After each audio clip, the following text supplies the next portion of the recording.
Okay.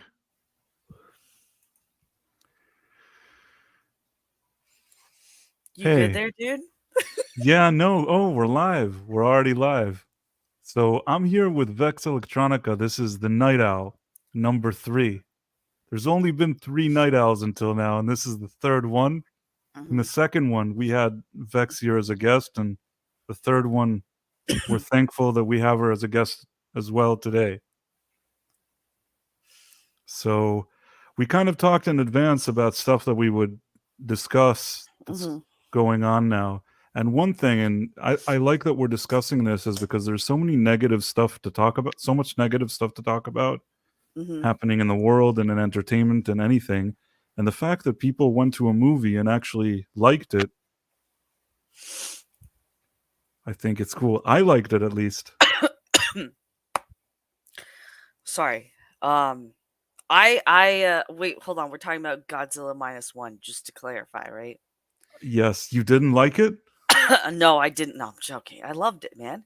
Um, so I watched your because I didn't realize that you did a review. So I watched your review when I got home from work, and I I think you. apologize for that. My apologies. um no, so I do, and this is, I guess, no, this isn't really a criticism. So I think your review, along with a couple others that I've watched so far, all seem to touch on a lot of the big positive stuff. Like, I enjoyed the music as well. I think it being surprisingly more character driven is a benefit. I thought the special effects were fine. I think in the West we're kind of spoiled with um like more realism better, but I mean that's not always what's best. But I notice a lot of people, even like people that aren't on board with this film, fail to recognize the significance of every appearance that Godzilla makes throughout the film. I don't know if you made that connection either. I don't think I did. Okay, so I was I was talking about this on Echo Chamberlain's podcast yesterday, um, and he was like, "I didn't expect you to say that, Vex." I'm like, "What can I say?" um, so Godzilla shows up in the film 4 times, right? Right. So there's I guess spoiler, whoever is watching this and hasn't seen Godzilla yet, or if you don't care and you're gonna go watch it anyways, or not watch it. Um, So the first time he shows up is at the very beginning, and it's kind of like a quote unquote baby Godzilla because he's much smaller here Right. than he is later in the film, right? Because of the So nuclear testing. right. So which honestly opens up a whole other can of worms that I think is quite interesting, because all the American versions are just like, oh, Godzilla is gargantuan because of all our nuclear testing. But now this suggests that he was already part of the world before any of that nuclear testing started. So I thought that was pretty cool. I guess the those newer Godzilla films in the Monarch universe or whatever kind of hint because of the whole deep Earth stuff or whatever. Um, but anyways, so the first time he shows up is at the very beginning when Koichi decides he's a kamikaze pilot and he's like, I don't want to fucking kill myself, so I'm going to fake an airplane malfunction and land on this tiny little island. Um, so this is kind of one of the big things that drives a lot of the development his character goes through, right? Like, this is the inciting incidents. Yeah. Um, and it just like he fakes this, and then all of these people die because he's also too cowardice to get back in the plane to shoot Godzilla when he comes and attacks this little outpost in the middle of the night. And then when he Right. returned, right? So there's the first instance. It's like Koichi. Hey They guys, can hey always guys. ask those questions. So Koichi makes a very he consciously makes a decision to basically wuss out of his duty, and then it's like he's harped on by that older lady. She's like, "You're a kamikaze pilot. You weren't supposed to come back and You're not a man, and my children were lost because of people like you. Then the second time Godzilla shows up is when Koichi finally finds something to do with his life, because he went to become a kamikaze pilot, decided not to fucking kill himself. So he's like, what is my purpose now? And at the same time, he's still harbored by all of this this turmoil going on, because he does feel so there's like a whole thing going on back here. What? My cats are just they're grooming each other back there. Ah, well, they seem to be. Oh, hold on. No, no, it's about to get aggressive. Hold on. Oh, it's interesting though. It is. That's actually a real bonus in this stream. One of the things that the Night Oh, Owl viewers get is a live view of kitties attacking each other, about to attacking each attack each other. Some things are about to go down. Apparently, other. Okay, we're friendly for now. Um, grooming each other is good. That means they're friends, right? yeah, but it can. I read that it can also be a power play in some instances. So, like the gray one that is getting groomed, he's bigger and he's also older. Oh, there we go. See, he's biting him. Um, but also he'll like wake up the little brown one because he wants to get groomed. Like he'll wake Oh, him up out of a dead sleep and be like, "I want to be groomed, bitch," and then he just gets to it. Sorry. Anyways, got a little derailed there. that was good. So finally, he has purpose, and he goes to locate ocean mines for the government, because now we're in 1946. He's got a like a vagrant woman and an orphan child who are dependent on him, and he feels some obligation to them, also because of, he let a bunch of people die. Right. So that's the second time Godzilla shows up. So he's found purpose in his life. Then the third time Godzilla shows up is when Koichi finally decides to live. Like it finally hits him that maybe I don't need to be so hard on myself. I don't need to harbor all of this regret. Like I'm here for a purpose, so I might as well live. And I know that Noriko has romantic interest in me, and we're basically a family. I might as well I might as well stop just not denying myself this and marry her. And then she gets fucking, yeeted by Right. Godzilla boom, right? So and then that becomes a huge turning point, just outside of his realization that he needs to stop wallowing, but also that he finally wants to do something positive, and it's quite literally ripped away from him just several minutes later.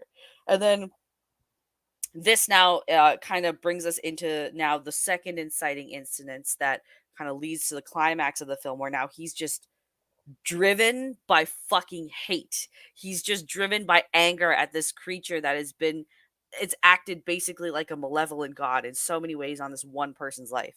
Um, so now when Godzilla shows up again, it's like I I don't know what to feel anymore. I tried to live, you guys took that away from me. I tried to be sorrowful, but your ghost I tried to show regret, but your ghost still haunts me. So fuck it. I'm just gonna do the thing that I was supposed to do in the very beginning all those years ago, and I'm gonna kamikaze this bitch right in the mouth. Um and he ends up not doing that, and it becomes in the way that Godzilla also finally dies, and what we see kind of happen in the post credits, we'll say, is also symbolic of this, because he thinks that Godzilla is dead. So now it's just like, okay, I need to, all of this hatred, all of this regret, all this sorrow I have, it is now buried with this monster, and I can move on.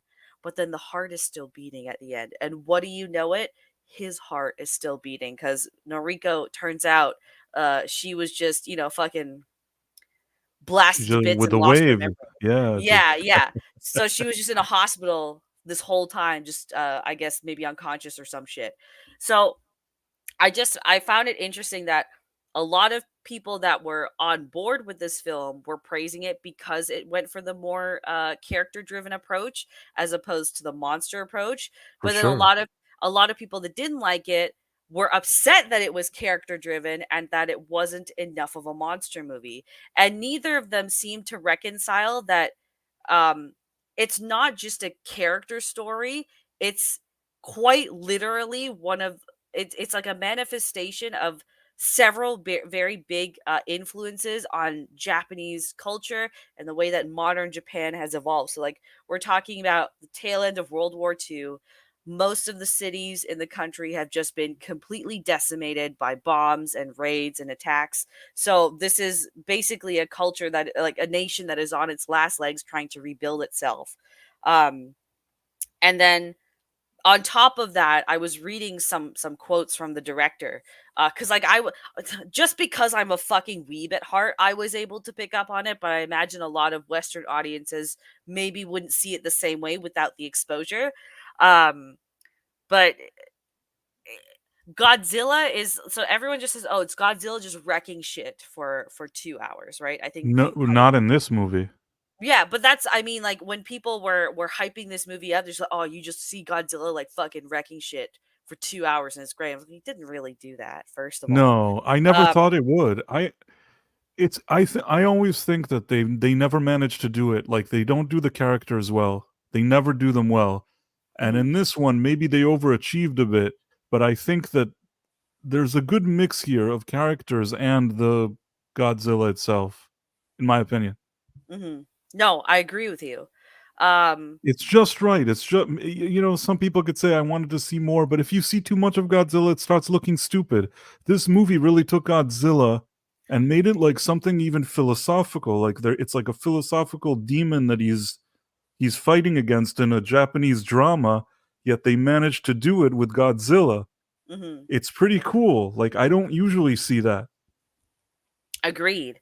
And Godzilla actually is more of a like almost an otherworldly, a godlike manifestation, is how the Right. director described it as well, which makes sense. He comes, he does his own thing. He has a very commanding, and all powerful presence as well.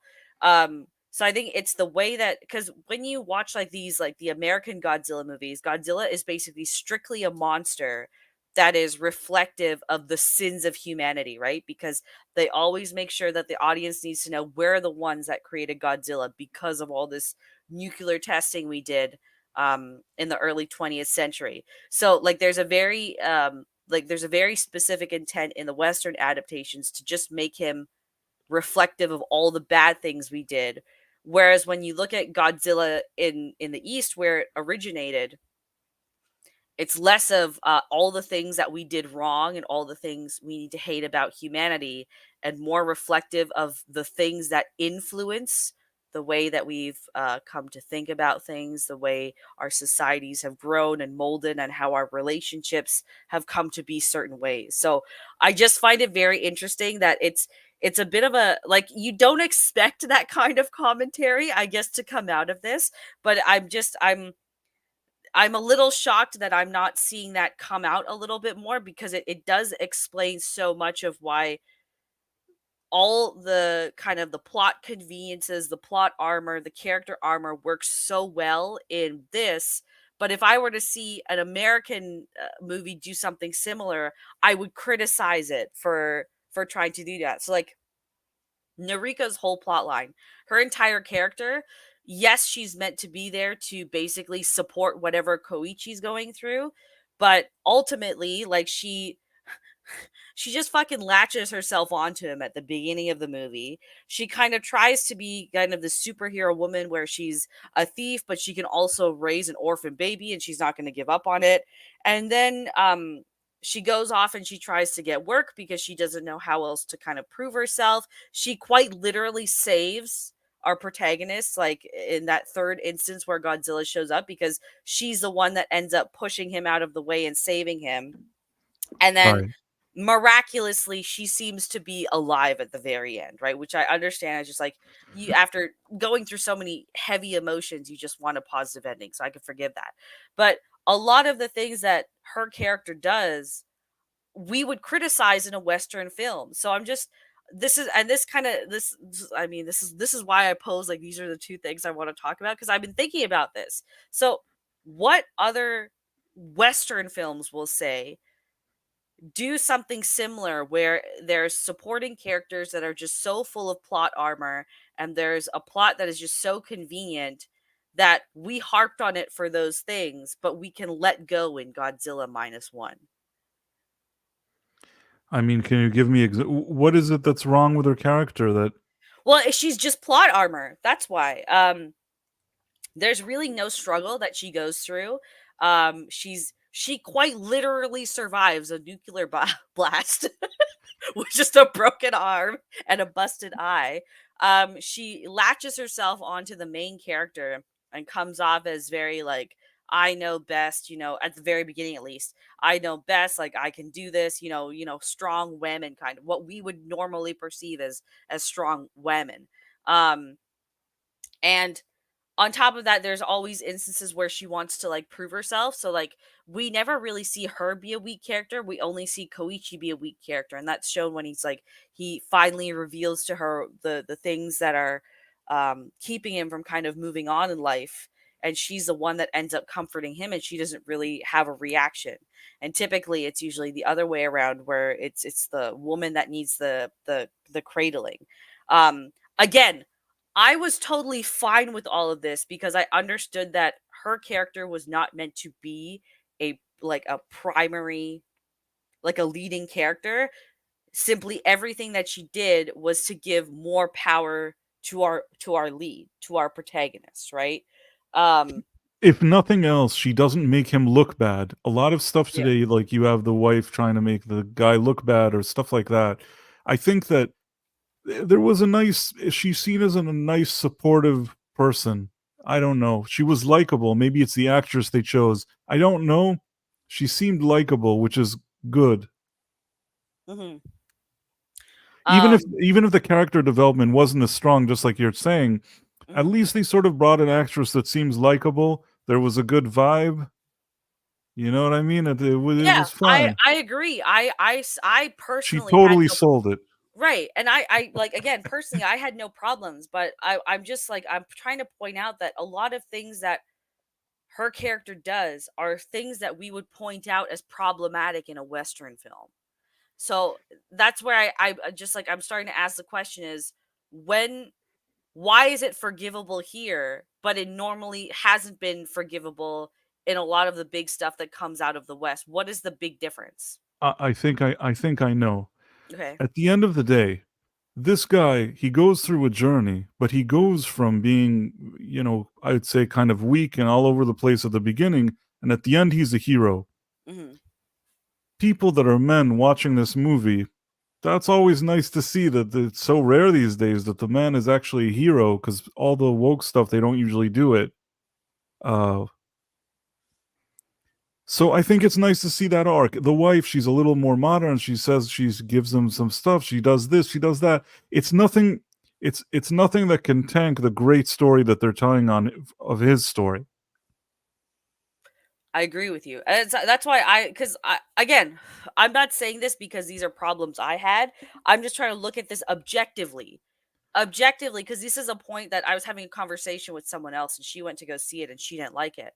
And she pointed these things out Oh, to me. I'm like, I actually can't disagree with you because these are genuine points. Um, I think Barbara says that she's very likable. Adam Gray says done correctly. I think that's the yeah, you're right. It's the difference there. It's done correctly. Like everything that makes her a strong character is not to the detriment of the plot right, or our right, main character, right? And exactly. everything she does is very much, and we see it come full circle, right? Everything that she does, whether it is latching on to him, whether it's cradling him through his outbreak, whether it's just making dinner for him, everything she does is meant to support him and everything. So I think that's where the difference is, and that was the only explanation I could really come to, because I was like, yeah, normally I would be put off by all of these plot holes and character armor, but I wasn't here. I cried in the theater in all honesty. Like I was bawling at one point. Um because they just everything they did was just executed so well. It was paced well. So there was never a moment where it just felt like, oh, I'm waiting for something to happen, or why did they do this? Like, why haven't they come full circle yet?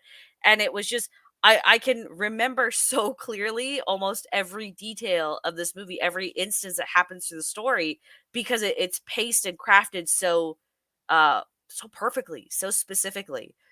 Sorry, just For one sec. sure. I just gotta open the door to let these Oh, bastards out. okay, no problem. No, I'm still here though. Don't worry. I'm That's just okay.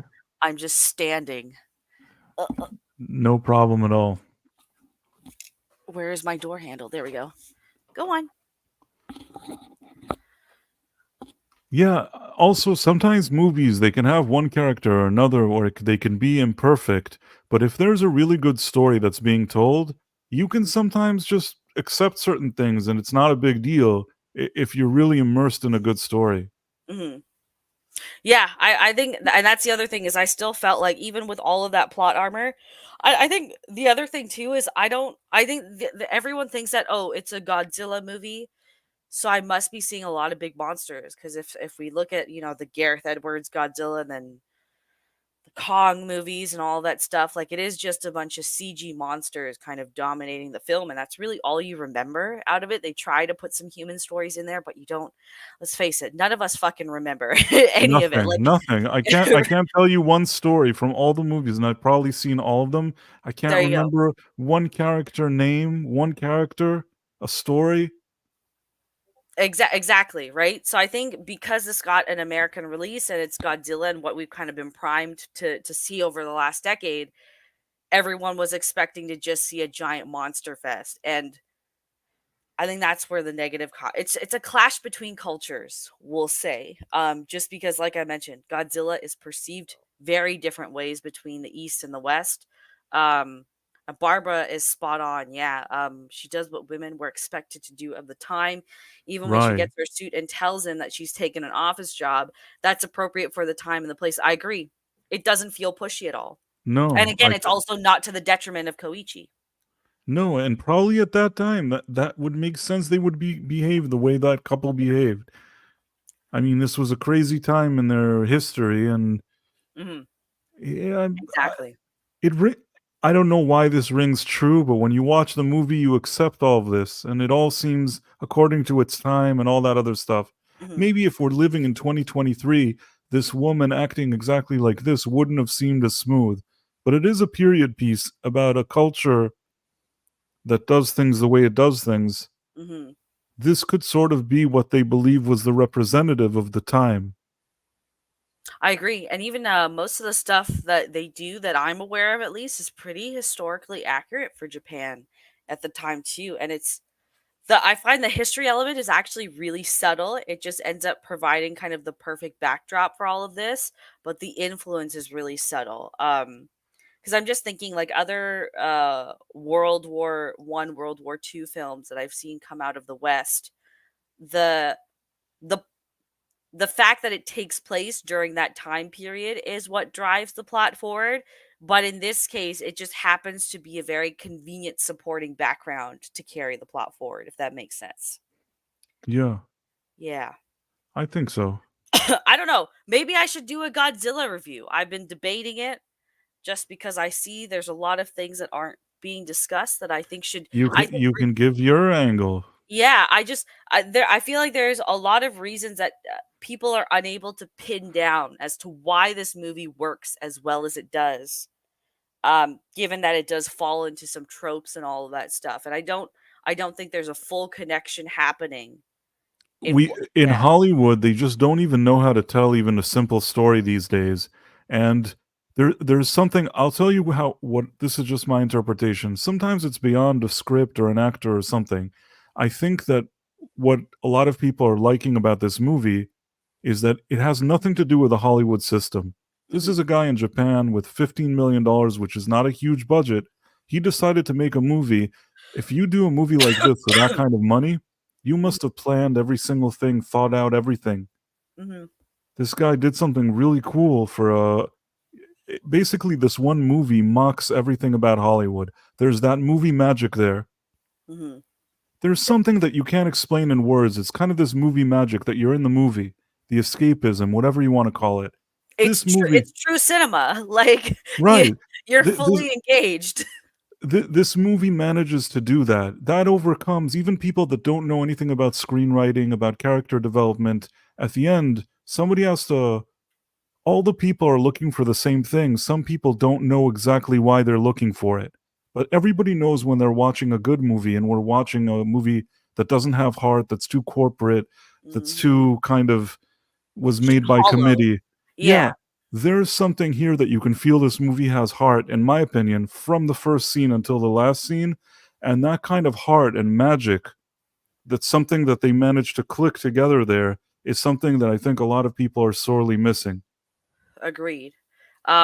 Also, it turns out the 15 million budget isn't accurate. He came out a couple days ago and said it was closer to 10 million, Oh, which is wow. pretty insane. If Yeah. this is 10,000,000, this man is probably the most, like, brilliant I don't know how you put this together for 10,000,000, I'm gonna tell you. So it's okay. So because I've read and heard conflicting points here, but so at the end of the movie, it says that the VF like written, directed, and VFX by was it Takahashi? Yes, I don't know the rest of his name, right? Um, very talented guy. so did he single-handedly do the VFX, or does he have a team helping He him? probably has a team, but I mean, I think it's implied that he's the director of visual effects, director of the movie, and the producer or whatever Oh and no, no. writer, So whatever it was. at the end, it says written, directed, and VFX by. Right. I assume that in addition to written and directed, he's also, like, the chief virtual effects guy. Mhm, I'm not saying he goes and he animates every frame himself, but I assume that he's, like, the chief visual effects man, which is mhm. interesting. You don't usually see a combination of a director with visual effects. This is a very interesting combo. It makes him very valuable. The only other director that I can think of that has that same background is Neil Blomkamp, and his films are all pretty fucking solid. He made, Gran Turismo, right? The recent one? District 9 is his District most 9. Right, of course. recent I'm one, just yeah. I'm thinking if Gran Turismo was him Yeah, because I yeah. actually thought that movie was pretty good. I'm not saying I it's the haven't best. had a chance to see it still, I want to though, just because it's Neil Blomkamp. I'll tell you this, it's not that I watched it and I thought that this is the best movie I've ever seen, but I sat in the theater and saw it, and you know what? I enjoyed it.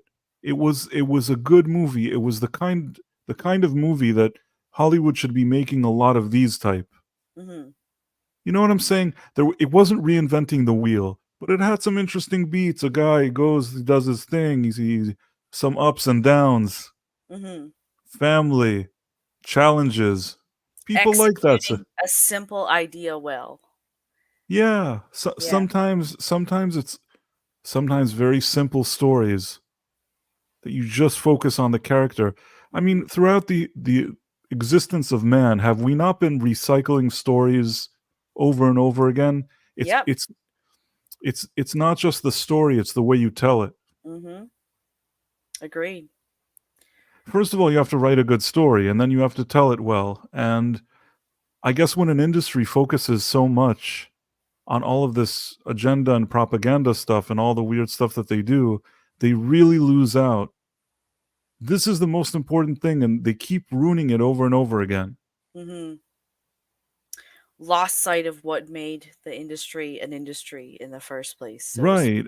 Yeah. I mean, somehow it got twisted that instead of entertaining people, that's supposed to be the field of expertise there, it Mhm. became to lecture to people, and it's really a shame 'cause I don't think it's done anything positive for the business. Nope, none at all, none at all. Um, Speaking though of businesses getting money hungry, the VFX for this movie, I think the one criticism I have about it is that it's very um stone. Like when Godzilla appears, he doesn't ever blink. There's no anthropomorphic kind of features about him, we'll say. And then when we see him walking, he's just kind of like a robot walking. But you know what? Like when I started thinking about it in tandem with all these other things, and when you kind of work in that whole he's meant to be a god kind of instead of a monster. again, when you look at a god, you don't I don't okay, maybe this is just me projecting the way I see a god, but Okay. when I see like a picture of like Ganesh or Vishnu or something, I don't think about what they would be like moving and blinking and breathing, if that makes sense. Like I see them as quite literally like greater than the sum of their parts. So they will always just be like this perfected reflection of the picture I'm seeing in my brain, but I don't see them as like a talking, walking, moving, blinking thing, if that makes sense. So it's like projecting that still kind of feature onto Godzilla, it plays into the I can god only speak dynamic. for myself, and I have to tell you that I really liked how he looked. I I liked like how some. he looked too, but again, these I are things that I noticed that I'm just not used to because we've been so saturated with CGI and how they go for I like the this better realism. than all their stupid CGI. They did a lot of cool things here. I like what they did. I thought it looked cool, and you know what? For $10 million, Mhm. I'd rather have all my movies have effects like this, and instead of Captain Marvel 2, the Marvels, whatever that is, you can make basically 30 movies like this More at than least. that. More. Yeah. At least 30 movies like this you can make with one the Marvels. I'll take those effects any day of the week. The storytelling, the whole atmosphere, Mhm. and I still even like the effects. I thought it was sort of doing a homage to the past. That's why he kind of, I think, walked a little robotic. They were trying to stay with the tradition and also bring a new visual to it. Agreed, I didn't agreed. mind it personally. I mean, I understand your criticism, but I Yeah. liked everything I saw. Yeah, no, I enjoy it. Again, this is just me being objective about it. This isn't destroying any of my love for this film. Like I would love to go and watch it again because it's been extended now to December 21st in the West. I think I'm gonna have to watch it again. I watched Yeah. it on the first day that it was available, and I just went to it, like, it was, like, a day before it opened even in the US. I think it was, like, a special. I mean, I'm not the only one that could get a screening like this, but it was actually, like, a special screening. Yeah. I saw it, and I was really happy with it.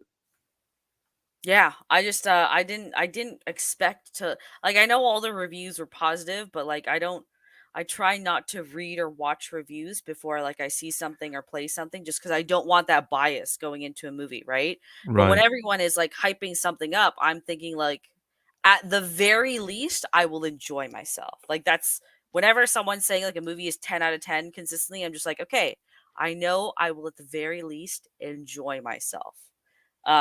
But I was really I didn't expect to like emote as much as I did watching this. I was a little bit embarrassed because like I was in the back row and it was like I was right there and then like 6 seats down were like these two dudes and I'm just like I'm trying really subtly to just like not let out like a big fucking sniff because my nose is fucking clogged from sobbing at this fucking this Akiko side story with the family, and they're just like I could hear them looking over, just like I can't fucking help it, man. Like, oh my, like I'm just trying to like subtly fucking dab my face and everything, but Hey, there's some sad parts in this movie, and I actually, like, was really uplifted at the end mhm. when where he finds his wife in by the way, spoilers. Well, yeah, we already gave the warning though. To be fair, Oh, so we did? Okay, yeah, good, good. So he finds his wife in that place. That's very uplifting. That's a great feeling. I think the delivery of that entire scene was Yes, even yes. better. Because I'm just again like, and this is where like you have to.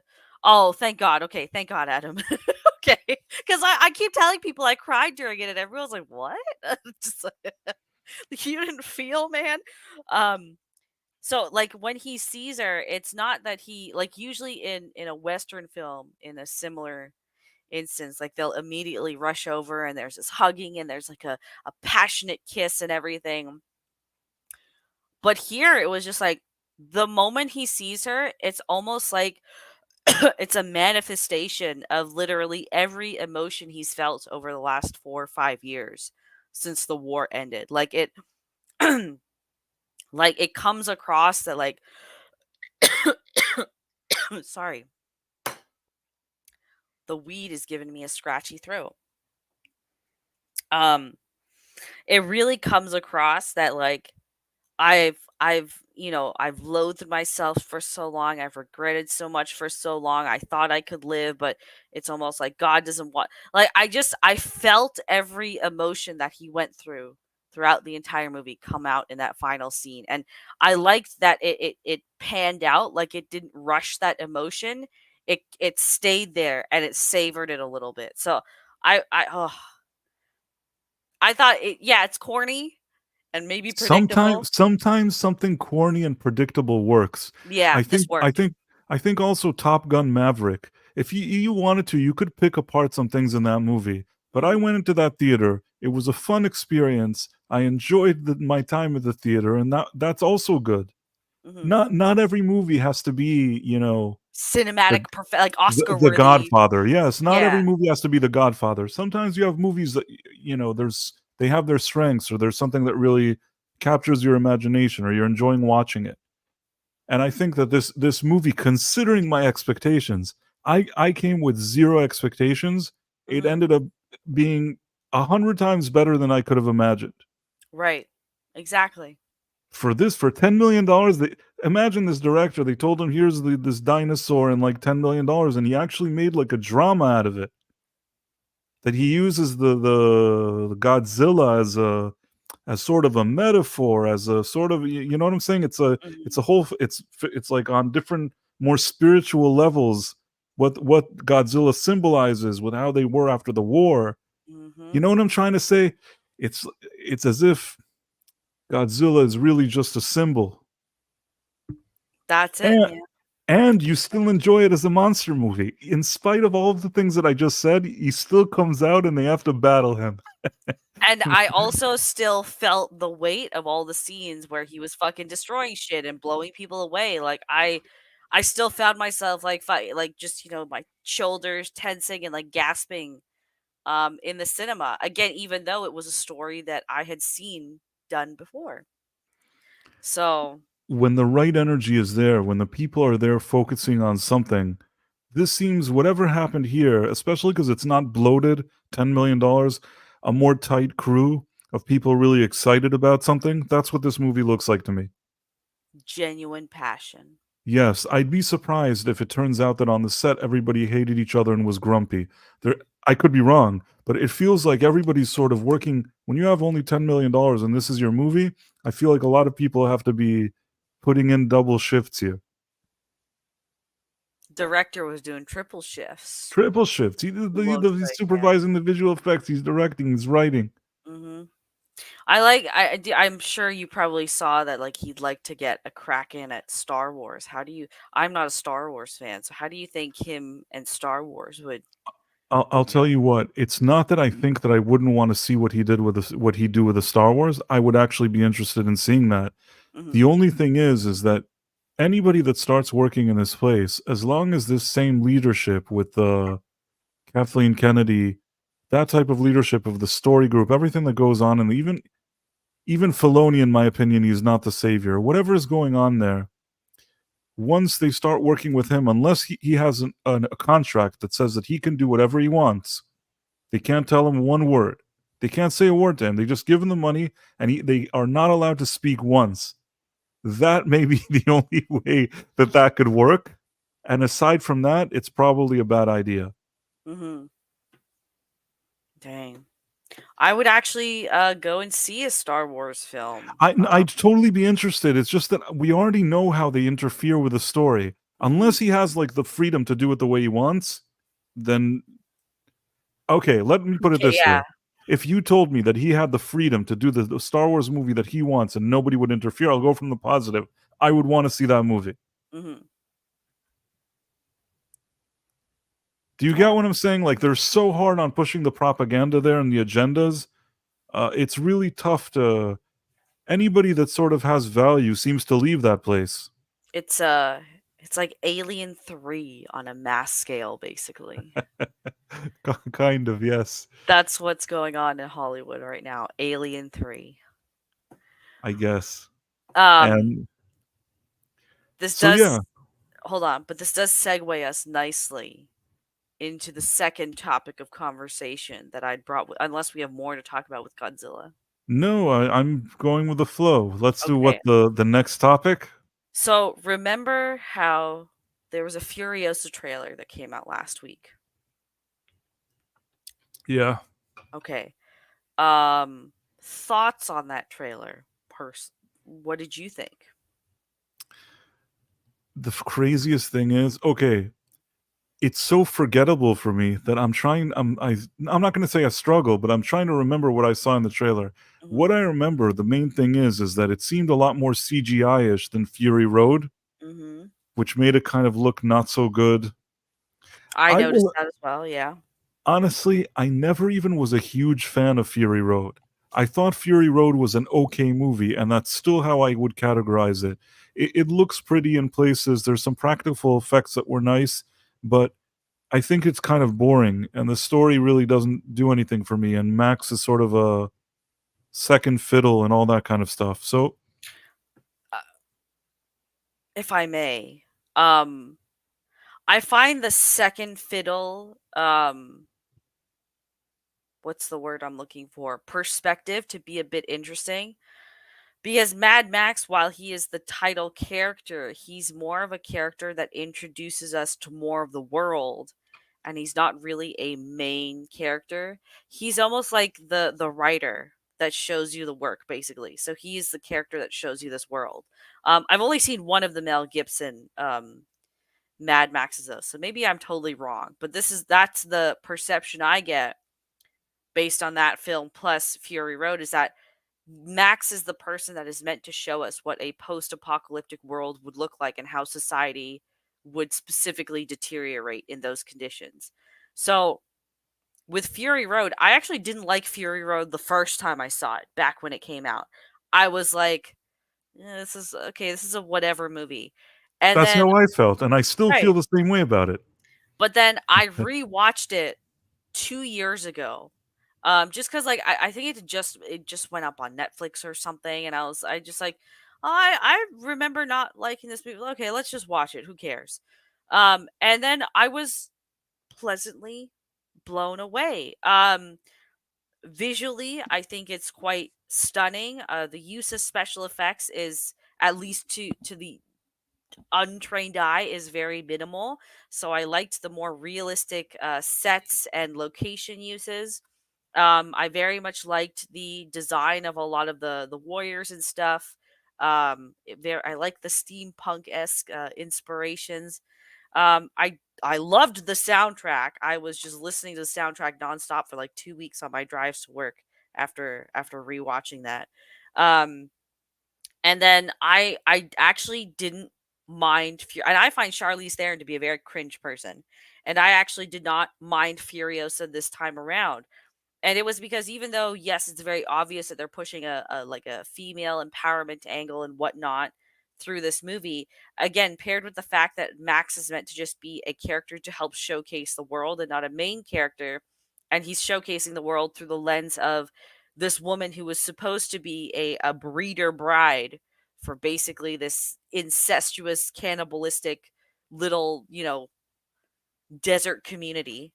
Um, I actually thought her story was quite compelling. I didn't care much for the whole mothers thing, but I understand why it was there. It was meant to kind of be, that is her climax. That's the climax of her arc before we get to the finale.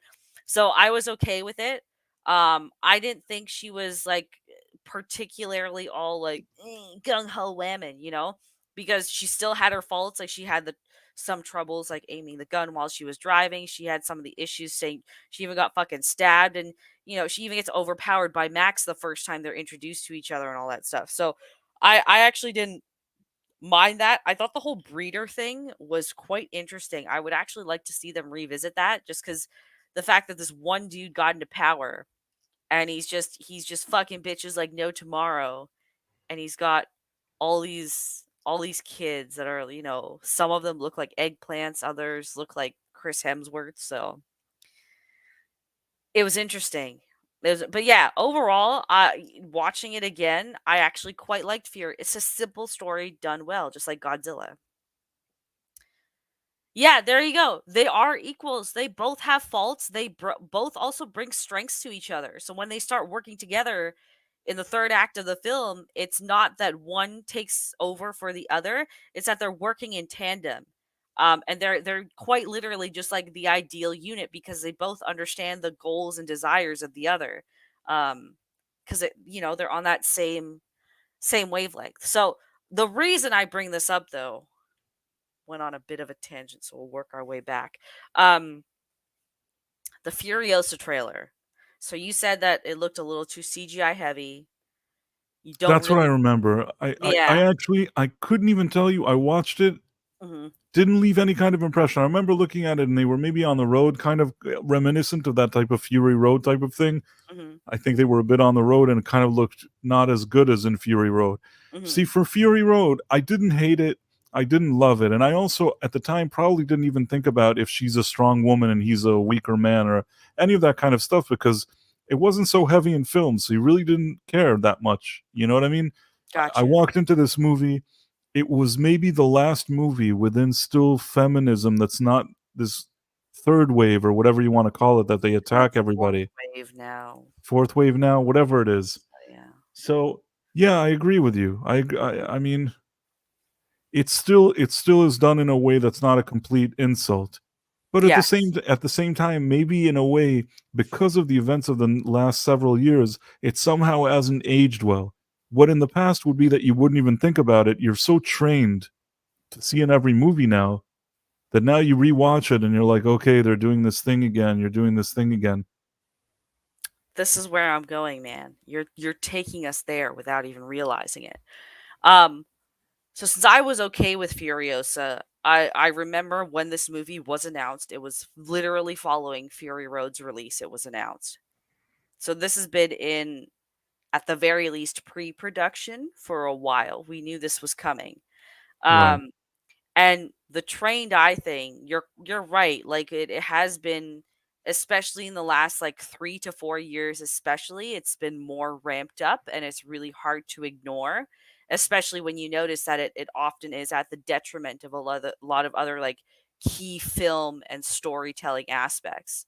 So I think it's like the consensus that I seem to come across, both talking to people and just browsing Twitter and whatnot, was it was either, okay, this, I'm aware that this was announced a while ago. I would be interested to see that.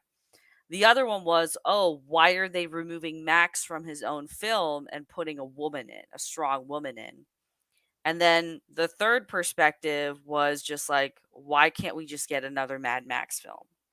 Um, so I'm just, at what point, and I think all three of those reactions are valid, again, just given the climate we're in. But at what point do we start, like, what makes something woke without us even seeing it? Like, what are the indicators that something can just automatically be labeled as woke without actually indulging in that piece of media first to come to an informed decision? You know, I'm trying to think.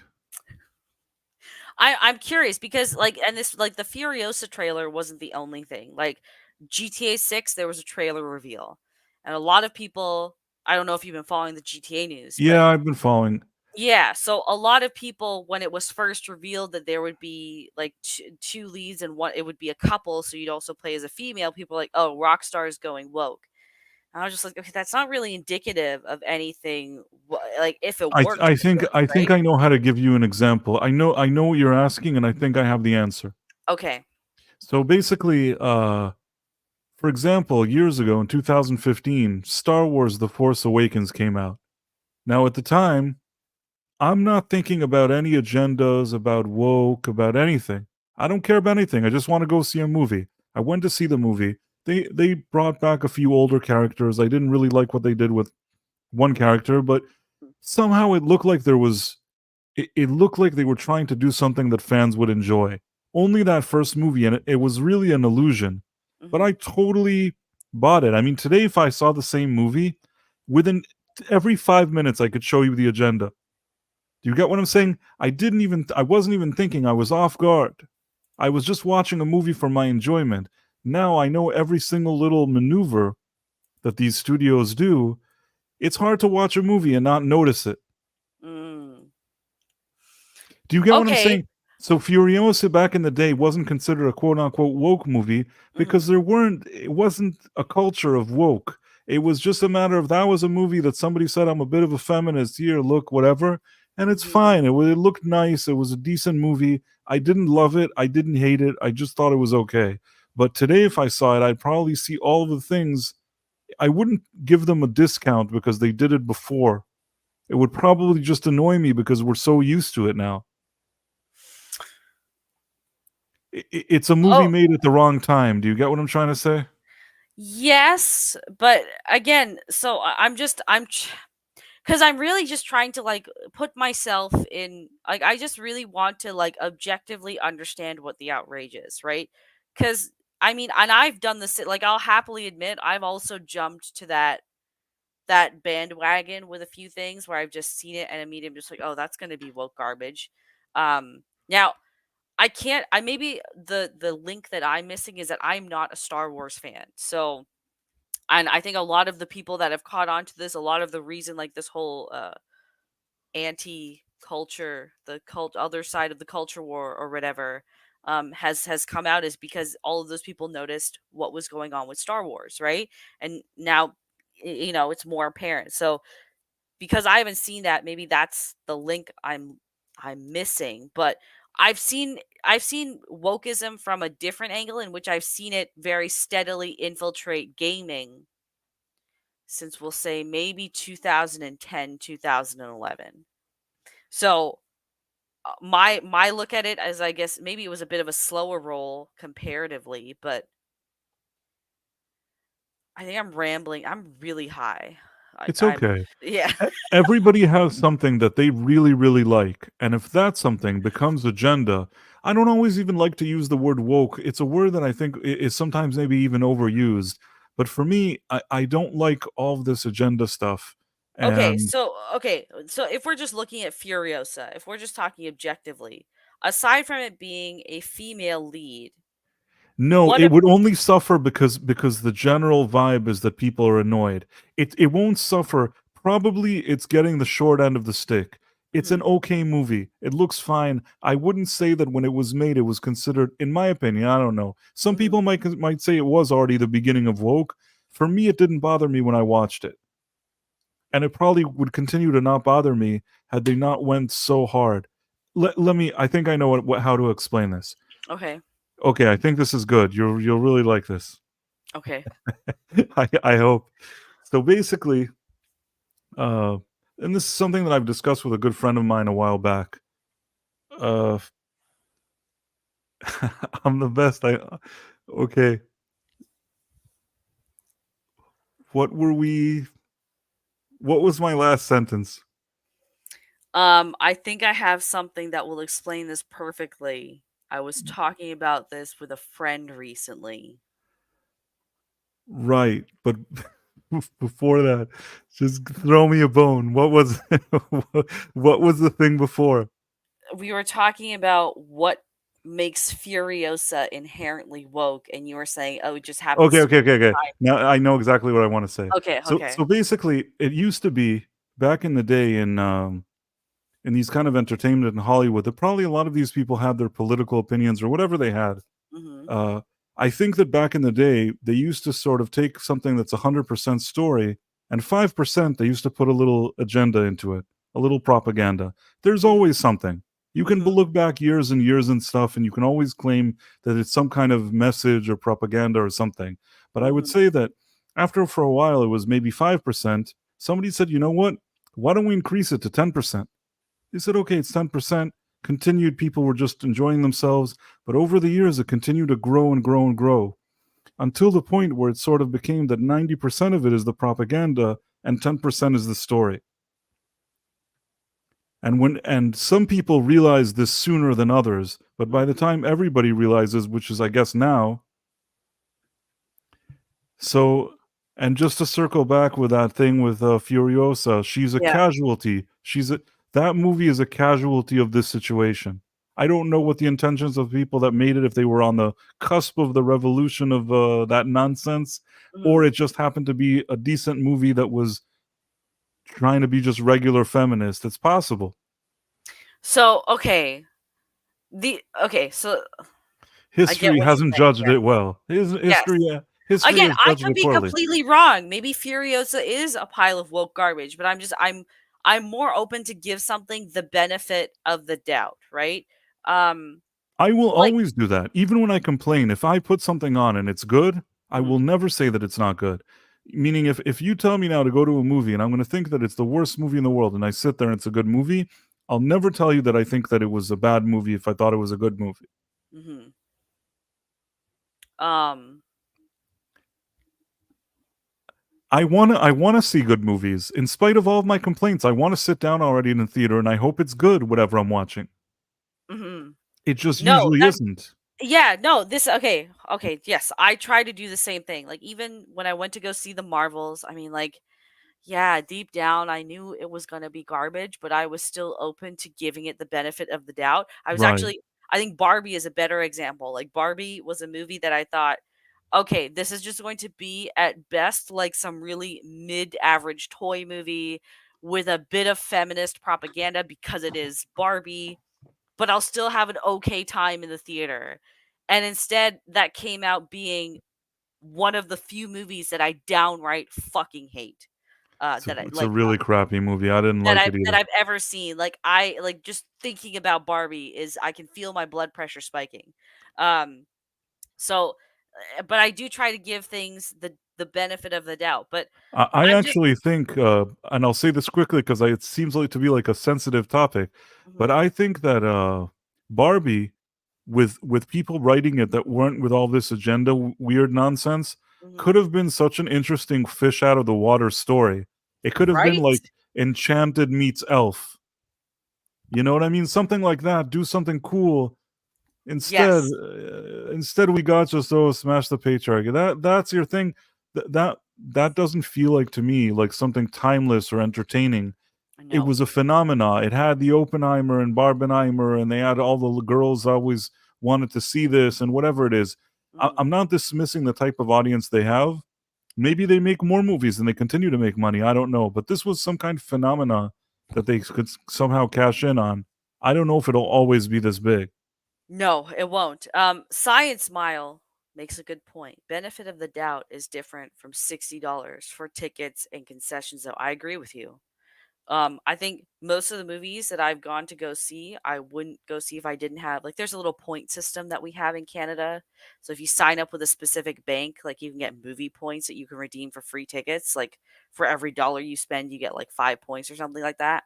Um, so if I weren't getting points where I could see these movies for free, I wouldn't be spending the money. But at the same time, I'm also trying to grow a channel on YouTube. And unfortunately, it's more popular for me to go see the big things that are known to fail than to, make a review on something I enjoyed, right?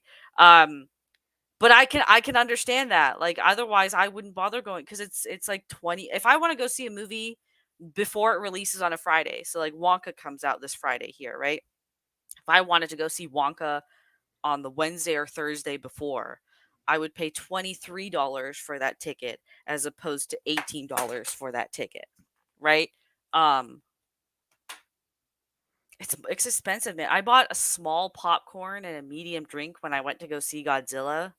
That costs like 15, $16. Yeah, I also that shit same was thing happened to me. $20. Yeah, that's it. Same thing happened to me. It was excessive. It was really expensive. Mhm. Um, but I mean, it's okay to splurge, I guess. But I get what you mean, Science Smile. Like I would yeah, if I were having to choose, especially like a family outing, like that's gonna put you back a fucking like $100 now these days. If you want to go see fucking Wish in the theater, right? Um, but Maybe yeah, maybe that's part of the reason they're also some of the attendance is down. Not I mean, they're not giving people much incentive with their poor movies, and some people don't wanna spend money on this so much. I think the money equivalent has kind of, I don't think we can use that reasoning. Like I would justify that maybe a year ago, but they're definitely like the fact that Oppenheimer made just shy of a million, the fact that Barbie, or sorry, just shy of a billion, Barbie made over a billion. Um oh my god, what other movie made a billion this year? Super Mario Bros made a billion. Just the fact that those movies are able to draw in like some people for 3, 4, 5 viewings, I think we can scrap the recession idea because it's clear that people are going to shell out money If there's to, something good, they'll go see yeah, it. It obviously, but, sometimes I thought that Mission Impossible, I thought that that movie was great, but it didn't, didn't make enough, I think, at the box office. It made yeah, a lot, but the budget was so high that I can't say that it was a success, and I actually thought that movie was really good. yeah. Oh, Backyard TARDIS makes good. When you tell a good story, the little nitpicks get ignored. When the story is bad, everyone focuses on the nitpicks. That's also fair. Again, a prime reason why Godzilla Minus One was good is because the story was good, so I could forgive all. Again, and these aren't my own nitpicks. This is just me trying to be objective. I think it's very important that we need to try and be objective instead of being like, everything is well. Be fucking objective, people. Like this is how we decide what's going to hit theaters in the next couple of years. But instead, we're all stuck in our feelings about No, things. I How do you think I objective? give reviews as fair as I can. I mean, even in ones that I say that I don't like something, I try to find some things that may be positive. Hmm. I'm not eager to just fail every movie, but sometimes in certain occasions, if it's a bad movie, it's a bad movie. What can I do? Right. I think like the way that I was, and I think like people are going to take this fucking clip and they're going to take it out of context because a lot of the early reviews I put out were they come across as more feelings based, but that's me trying to sell entertainment in a way. So my honest opinion is coming through. I am just dressing it up a lot so it's entertaining for you. Um, I did not dress it up though when I told the creator of Scott Pilgrim to go and employ maid services. I was not dressing that up. That was a genuine feeling. And I stand by that statement as well. For people that want to come after me for Minecrafting yourself jokes, nothing is safe. Um, yeah. So back to the question of what makes something woke. I find it very interesting that the counterculture that has prided themselves on being, the rational voice in all this stuff is now becoming just as bad as the woke. And I think I started a conversation in a Discord server, and I was just like, I'm just gonna put this out there: the anti woke are now woke, and they're like, whoa, whoa, whoa, Vex, what are you? Are you crazy? What are you? I'm like, listen, here's the reasons, okay? They both get over emotional over things. They both overreact to things. They're both more focused on the messaging than actual good product. They both think that they are trying to fight one side of the war. Actually, no, half of these aren't even the points. I have, if I were in the right mind to go back, but I gave out points, right? And basically everything that we point out in the woke community, the anti woke is doing, especially so in this year of our Lord 2023. Um I'm just at maybe this is me giving too much credit to humanity. Maybe I'm being too forgiving of people. Maybe I think too good highly of people. Why are we kind of just abandoning any semblance of rationale when it comes to some, like, again, I understand like, oh, we've had this bombardment, but like there's a lot of shit that's come out that's actually good. Like Talk to Me, for example. Did you see Talk to Me? I don't even know what that is. The horror movie that came out over the summer where a bunch of teens, they have a hand and the hand connects them to a ghost in the other world. And I don't believe I've okay, seen that one. okay, I highly recommend you watch it because it was a movie that was praised quite a bit by everyone. I thought it was a very good horror movie. Jay the Gooch from Desolate Souls thinks it wasn't, and we're going to have an argument about that next week. um but I think it's coming to Netflix next week if you have a Netflix subscription, so you can watch it there. um but Talk to Me by every definition is woke. It's Um, Ouija hand. yeah, Ouija hand. There you go. It has a very diverse cast. The main character is more or less women.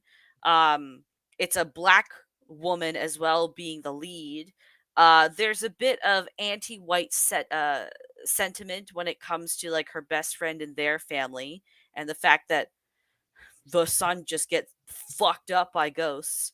Um, so you could say that it does check some boxes of woke. And I noticed, even though I quite enjoyed the film, I noticed those things, but I noticed that nobody who was praising or hating the film was pointing out those things because those are woke things. Um, It's hard for me to say. I've just first, if Hollywood can make some productions that are less offensive, mhm, I think that gradually there will be more audience goodwill. I can understand why people are now. It's sort of a reaction. I mhm. don't think they were the oversensitive ones to begin with, but I think We've become the oversensitive ones because we're of like so used to it because they yes, can't make one movie. They can't make yeah, one movie where I've seen all of these things, and every single one there's some kind of weird agenda, weird something. It's really annoying. I mean, if you could even say, okay, 50% of their movies didn't have the agenda, and 50%, but all those big tentpole movies, they keep having it over and over again, especially from Disney. I hmm think a lot of this battle is actually with Disney. yes, I agree. Meaning, I don't think that every single studio that releases something is looked at with the same scrutiny at this point. And honestly, I can understand why, because Disney made the most efforts to make all these kind of agenda changes Hmm and all these weird propaganda. And hmm anytime fans spoke out, they used all of their seemingly used a lot of their influence to squash these. Yeah. The amount of money that went into what, in my opinion, into public relations to paint the people that were saying that what you're doing isn't good as evil people. hmm This already becomes personal. I agree with you there. If you took Disney out of this equation, I don't think we'd notice it as badly as well. Right. I think that now part of this issue is, people having certain thoughts about Disney. This I think that vendetta against other Disney. studios, maybe they'll get a little less scrutiny, but Mhm, really Disney, they they wanted, or at least based on their PR and stuff like that, it really presented it as though if people didn't like their products, then they were bad people, and that's a really big step to take against your customers. mhm. Okay, fair. So would But again, it's not that I'm saying like you're not wrong either. It's just sort of how do we find a balance? But I'm saying you're not wrong in the sense that people have much less patience. Like you brought up the Furiosa. mhm, Maybe without this reality that we live in, that would have just been whatever movie it was. But fair. now everything is looked, and it's sort of on the cusp. It was 2015. 2016 was like the Ghostbusters 2016. Many Mhm. times people consider that one to be the ground zero. I think that's, is it Tom Connors that calls it the ground zero? It's ground zero. Okay. But now it could be that prior to ground zero, when they're kind of laying preparing the attack, maybe Fury Road was there. You know what? I think we can go even further back. Oh my god, Further back. there was a movie I just rewatched recently which would be considered woke by many. What Oh, is it? I can't remember. You know what? It'll come back to me randomly. Um, well, no, I'm just where is the middle ground? Like I just feel like having this all or nothing thinking with like just assuming that everything is woke because a woman is in it or because the lead is of color. I just find it's a very dangerous trap to fall into. And it doesn't leave room for anything to really grow. Like if um if Aliens was released today or Terminator 2, would those just be movies that we would just toss aside because, oh, like there's a strong female protagonist in there with a gun? Yeah, I though, mean, but again, it's sort of a chicken and egg situation. mhm, Those stories are so original and interesting. If Hollywood were capable of telling any kind of story, it's mhm, just all they do is these kind of reboots, remakes, read this, sequel, prequel, mhm. and at the end they're so unoriginal that you don't care. Yeah. So I just want to know, like, what it's a is the t- line in the sand, right? Like, when do we cross the, oh, okay, this is woke. Oh, this is not woke. Like, I just want to know because there's also just so much inconsistency between what we call woke and what we don't call woke, which is the other problem I have. So, I I, mean, here's the way I usually see it. If I'm mhm, watching a movie and I can feel that there was sort of a board meeting, mhm, meeting of minds of sorts to put together this movie, and they had a list of things that interested them, views, politics, I don't know what, and then the movie seems to have been really heavily built around these ideas, mhm. I usually don't like that. That's the only way I can describe it. I mean, I know in a movie, just like we said with Godzilla, I don't know any of those people. I don't really know all the Japanese people in the Japanese industry or anything, but I can tell when I watch a movie and it looks like there's a group of people doing something with a certain attitude. No, but Their that goal was creativity. That was creativity. so that's when we're already watching the thing though, but I'm also just trying to, what's the line before even seeing anything? Like, look at the Godzilla versus Kong trailer as well. People started saying like, "Oh, it's woke because they turned Godzilla's glow pink." Like, People, okay, it's getting to points of ridiculousness, you know? So I'm fair trying. enough, fair enough. I think that there's people that are reasonable like us. Yeah. I think that I do too, but it just feels like there's foreign, like there's people that I associate with myself with, like in this YouTube sphere, that were also just like, "Oh, why did they choose pink?" And I'm like, "Dude, are you fucking retarded? Like, bitch, please. It's a, would you have any problem if it were an orange glow or a red glow? No, it's because it's pink specifically. I mean, there is a lot of weirdos, that start saying that, and then it already gets annoying. You don't even know what's real and what's not. There is a strange reality that I could walk into a movie theater and Hollywood would make this Godzilla, and Mhm. whatever the craziest things you can think of propaganda wise, they may be there. I wouldn't be shocked. I mean, I saw this movie, The Transformers. Did you see that Transformers movie? Bro, I've seen the first two and I just don't give a fuck after that. No, no, no. The last one, the one that came out this year. No, don't care. Didn't see it. I was just expecting it to be, sometimes you think something will be, I can't believe I'm saying this, semi woke. It'll have a few things, but maybe if you kind of don't Traces of woke. kind of push it aside, you can enjoy the story. You know what I mean? Mhm. So I guess I thought it would be semi woke, and then it was, crazy. Fair. I don't know. I'm just like, I'm really disappointed at just like how many fucking hoops people are jumping through, and I just want to understand what the line is. Like, when am I supposed to be look, cuz the only thing that I can draw that was like really noticeably woke, will say, is the fact that they decided to open that trailer with like, this is her story. And I'm sure if those title cards weren't in there at all, I think the reaction wouldn't have been as big, but it's because they prime you with those words in bold on, Which one are you talking about now? the Furiosa trailer. Oh, Ursa. That never is good. These marketers also listen, in under the current condition where people are suspicious, Mhm. if your movie is not like that, try to highlight the things that like are more sort of just will capture a large audience. Don't try to lead into girl bossing or whatever if that's even not in your movie. Yeah. Okay. I don't know. I'm just it's like It's a how problem, it's a problem. I'm yeah. not discounting what you're saying. You're saying Yeah, a I problem know, that yeah. exists.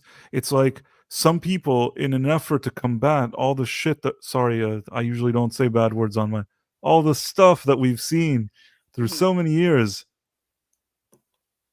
Why was I saying this? just the way people are reacting.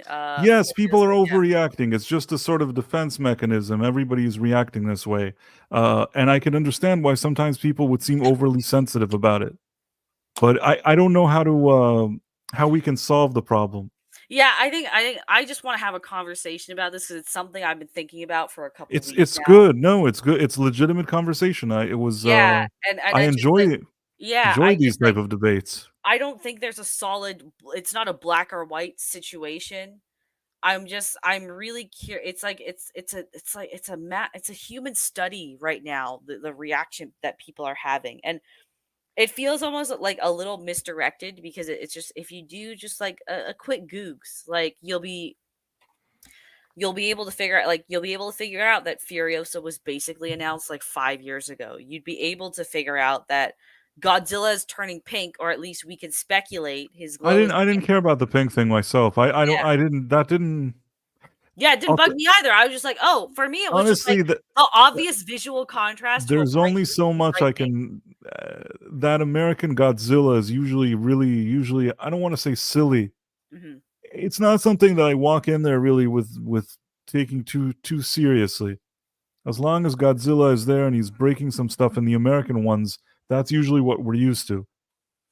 Yeah, but it's yeah, It didn't bother me. I don't know. I didn't yeah, really think it about it. didn't It bother. didn't Oh yeah, bother. quick Googs. There you go. If you just Google it, you could see that Godzilla had a pink glow. Yes, I saw it. I remember it in the trailer, and I remember I think somebody said something afterwards, and I kind of tuned out Yeah. because I didn't know what the deal was. It It just was in looked an silly. old Godzilla film. In Godzilla Millennium, in the Japanese film, he got a pink glow because of something that happened there. So, and then even if you look at like the reaction to GTA 6, I think that is I can okay, I think the outrage is misplaced. I don't think that you good? Yes. Oh, okay. Was there Um, an echo?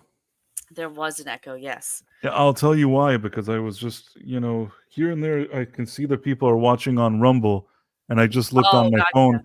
But when I clicked on the Rumble, I guess the Rumble, the speaker initially started until I silenced it.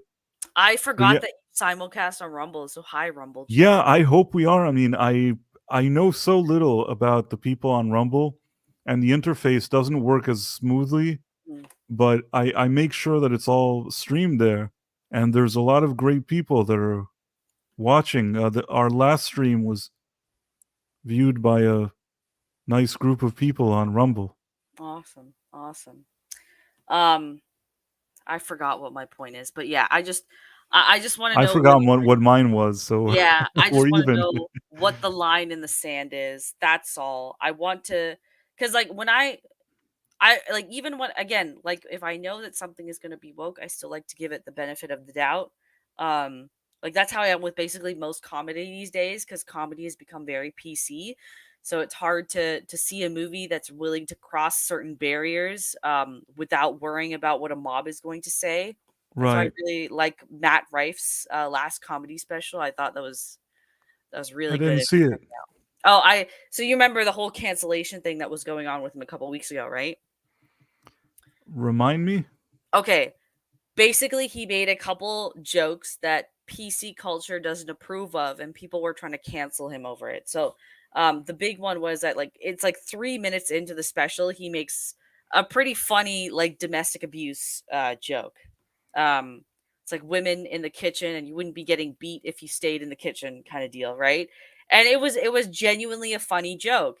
And people were trying to cancel him over that and then his response was like he went to Instagram and he's like, I understand people are upset over this joke. Here's a link to my official apology. And if you click the link, it takes you to a website that sells safety helmets for retarded kids. um, so I watched that whole special after I saw that he was trying to be canceled, and I thought it was funny. I was glad that he went certain like he made a couple pedo jokes there. He made some grape jokes. He made some rape. Like I enjoyed it. I enjoyed seeing a comedian not fucking cut corners so he can appease the mob. So um, I don't know where I was going with that point at all. Comedy, there we go, comedy movies. I no Difficult longer to do comedy now. It's Yeah, difficult to it's do difficult, comedy. but yeah, so I stray away from comedy movies. Like, even did you watch Old Dads at all Bill Burr. with Bill Burr? Yeah, did you watch that at I all? watched that, yeah. What did you think about it? I thought that there were some things in there that maybe caused me to chuckle, but at the Mhm. same time, it wasn't really put together as the best film in the world, Yeah. but there was enough humor in it that I was sort of somewhat okay with it. I Mhm. didn't love it and I didn't hate it. It was just kind of there. It feels like it could have been something better than it was. Yeah, I agree with you. I really like the parent conference joke where he's just like, the 5% of me that is like Indian or Sri Lankan or something is very offended. I laughed at that. That was pretty funny. Started off strong, but then it just became a really Yeah, maybe the first typical. act. The first act Yeah, starts off pretty well. The yeah, second act starts to flounder, and then the third one is just goes off the rails kind of. yeah. Just completely loses the point, right? Um, But there are jokes in there, even in scenes that don't work or whatever, there could be an interaction that's somewhat amusing. So, if you kind of like the humor and what he does in his stand-up and you kind of um, are okay with that vibe, it's not a great movie. I have an example now. Okay. Technically, Scavenger's Reign is pretty woke. It's true, but what my idea my thoughts on it is, it still tells a really cool story. Hmm. I don't know, I can't speak about other people. If I'm watching something now, if people write a comic book and these were different characters than in the comics, maybe they'd get upset. I Hmm. know nothing of this thing, I just watched it as somebody that doesn't know anything. I thought that the idea of this planet was cool, and if there were parts of it that were quote unquote considered woke, whatever it was didn't bother me in a way that I couldn't enjoy the story. Hmm. I It agree. must have been not and storytelling overcomes a lot of stuff. There's Yeah. so many movies that if the storytelling is good, a lot of the stuff goes away. In the past, I really think that with good storytelling, you had diversity and inclusion more organically. Yes. Agreed. Agreed. You Man, I know, still can't stop thinking about Scavenger's Reign, by the way. Like, I literally wake up and I just think like, man, I wish I could experience Scavenger's Reign again for the first time. I I love it, I dude. I love I it. I actually what I wish is I need to find time to do a rewatch. I thought it was really something different and I really enjoyed it. And when I think about it, it seems like something I'd want to watch again because all the stuff that I was watching initially, I think the first 3 episodes, I don't know if I even understood what was going on in the first 3. Not that I don't understand, but it's so much to Process. Like, you're almost. process.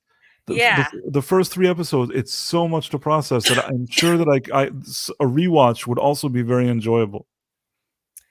Man, So it I just can envy you that you've rewatched it because I you get to now look at all the details which I probably couldn't have seen. I'm just like, you know what? The last time a piece of media took me the same way that Scavenger Reign was when I played Red Dead Redemption 2. And that was, to this day, 3.5 years after playing it. I'm still fucking obsessed with that game. I love that game. That game makes you fall in love and then it breaks your heart. And it's like how everyone has the one that got away. Like, that's how Red Dead Redemption 2 makes me feel. Like, it steals your heart completely and then just breaks it. And you just always think fondly of it, despite knowing that it hurt you very deeply. Man, Red Dead Redemption 2, so I hope they never fucking make a Red Dead Redemption 3. Hot take maybe, but I don't know. Have You don't want it to be like The Last of Us. you played Red Dead Redemption, I'm assuming, right? I actually have not. I am sorry. There is no reason left in you now. You can no longer call yourself Price of Reason. Price of illogical right now. Okay. I don't okay, to be fair, I don't know. I know that not everyone's cup of tea is kind of the RPG-esque game. I don't know if you like the Rockstar formula as well. Did you play Red Dead Redemption 1 at all? Not really. No.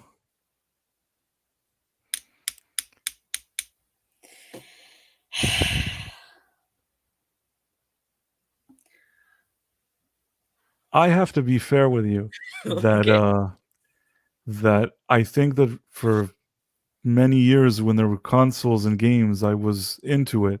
Mhm. But over the I don't know what how many years, I've just had it's not that it's also a matter of having less time, but there were times in my life that I had like a PlayStation with games or whatever it is, and I'd sit there and play so much. And at some point I had to I don't know how it is for other people, but Mhm. I spent a lot of times playing games. Mhm. So I kind of, do that less. But if it's something good, I'm not ruling it out. If you say it's good, I mean, I would I consider get where playing you're it. coming from. I do get what, because I kind of went through that same lull a bit. Like when I was in university, I was like, I can't play video games like at all because I know that I'm just all I'm gonna do is play fucking video games and I'm gonna fail Right. all my classes, right? So I get where you're coming from. Like even these days, it's like I'll have the urge to play, but I'll just like watch a movie or something because I know that at least if I put on a movie, it's like, oh, 2 hours, then that means 2 hours I go to bed or something. But I start a game and before I know it, it's fucking 3 in the morning. Like It's hard, it's hard, it's yeah. hard, yeah. So I get I where you're coming from. I think I'm one of those people that actually really likes video games, and throughout a lot of my life, I grew up playing them, and I was really into it. But because of that, because I know that I could really it's not even a theoretical thing, I have some kind of console that I got online that I Mhm, think it has every video game that was made from the first, like, console ever, like, I don't know if it's the Atari 2600 mhm. till I don't know if it's PlayStation 3 or I don't know what it is, like, it was just a little contraption, it's a cool little device that just Yep. has all of it. It's more, I guess, considered retro, Mhm, but if I now put it on, I have this and I rarely ever even start it. If I put it on now and start playing a game, I'm gonna be playing games a lot. mhm. It's sort of a discipline. Do you get what I'm trying to say? Oh, I no. 100% I'm on the same page as you. Don't even yeah, I get it. Um, But everybody is different. I really respect it seems so fun. I think that I'm still gonna be in a place in my life that I'll have more time for that. mhm. I wanna do that more, but I think that right now at this moment in time, I can't fully Just focus on that. it's not in the cards right now. Yeah. Um, Someone asked if did you watch the Game Awards? Did you watch the Game Awards at all? What? No, I didn't watch them. I Okay. Just if we want to circle back to woke for a moment there's an instance where everyone was fucking losing their minds over the whole show being woke. Um, I think there were parts of the show that was woke. That's about it to just discredit. So, do you understand the general premise of the Game Awards at all? I guess they give awards to games that are successful. It's like they open up they have a website and then from there like gamers can actually go and vote for their favorite game of the year in this specific category, and then the game awards will come around in December and they'll just like the top 5 or top 6, they'll make a whole like Oscars like show out of it, and then in between there will be commercials for like new gaming gear as well as trailers for new upcoming games or even game reveals. So this year marked the 10th anniversary of the Game Awards, so I think that also explains why the format was kind of cluttered, but it focused less on the awards and it focused more on just, I guess, pumping out as much content as it could with the trailer reveals and stuff. Um, there was also like last year, for instance, there was do you I'm sure you saw the Bill Clinton kid, right? Chelsea Clinton? No, no, no, no. The kid that came on stage and is like Bill Clinton. Okay, hold on. Hold on. I'm gonna send you a clip and we're gonna watch this right now. I Just have for no context idea what you're talking about. and because Okay. it's funny, okay? Okay. Uh,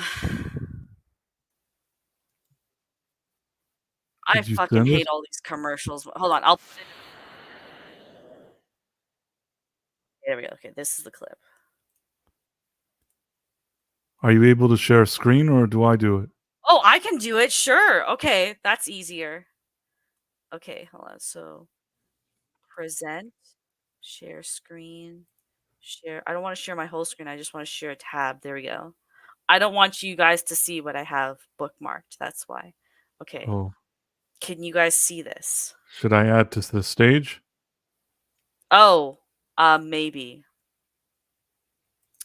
Can y'all see this? Bill Clinton wins Game of the Year. Oh, okay, okay, perfect. All right, so let's make this a bit bigger. Okay, all right. Supported these titles.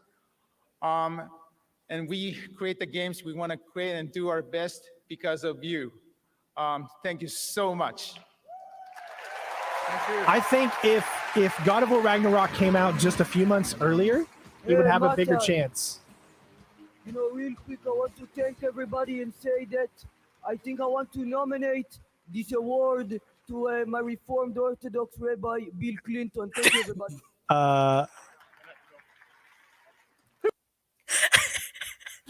Reform Orthodox. I want to dedicate this award to my Reformed Orthodox Rabbi Bill Clinton. So this became a meme. What a Pretty random thing to say, though. I know. I'm trying to. Where was he going with it? It's just a fucking troll. That's all it is. It's a fucking troll, and it spawned a bunch of memes. So like if I search here, Clinton ring. Oh, whoops, that is not. Oh, hold on, Elden Ring. Maybe I should type that in as well. There we go. Yeah, there we go. It spawned like this meme. Like instead of Elden Ring, it's Clinton Ring. But yeah, they tried very hard for like controversies like this not to happen again. And then there was one of the voice actors, he went on basically an 8-minute spiel and accepting his award last year as well. So they were, cutting down the time for everyone this year. But the commentary online seemed to be like, "Oh, Game Awards are fucking woke, guys. All the stuff they showed at the Game Awards was woke." I'm like, are you fucking retarded, man? Are you serious? Did you watch it? There were instances where it was woke, sure. You're gonna have that with basically anything that is approved by the mainstream to be aired whatsoever. But most of it was just fucking boring. Like I think there was two games that I was actually kind of interested in. One of them was another trailer for a game I'm already waiting on. And the other one was a Sega collection that they're working on, like bringing back some of those old Sega games into like a updated collection format. So those are the only two things I was really interested in. But everyone's like, oh, it's all wem and stuff like that. Yeah, that was just a random kid, by the way. That wasn't part of the Elden Ring development team. That was just a random kid that did that. Yeah. Um, I'm just trying to, again, as this all goes back to, where do we draw the line for what? Because like all y'all had no, and you know what? Okay, this is gonna be a hot take. Okay, I think there should be a little bit more gatekeeping in the gaming community because all these same people had no fucking problem when Master Chief was getting fucking sidelined by a black dude that had no fucking impact in Halo 5. All right. Nobody said anything when fucking Marcus Phoenix was being replaced by his Ultra Chad daughter in Gears of War. Okay. Where's the gatekeeping? Why weren't you guys concerned about woke in gaming then?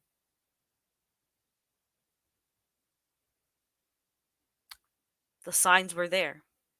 I actually think, it's not just my opinion. Actually, everything that's going on in entertainment now, it started, I think, first with comics, then with gaming, and then with entertainment. I think it was comics, cartoons, gaming, and then movies.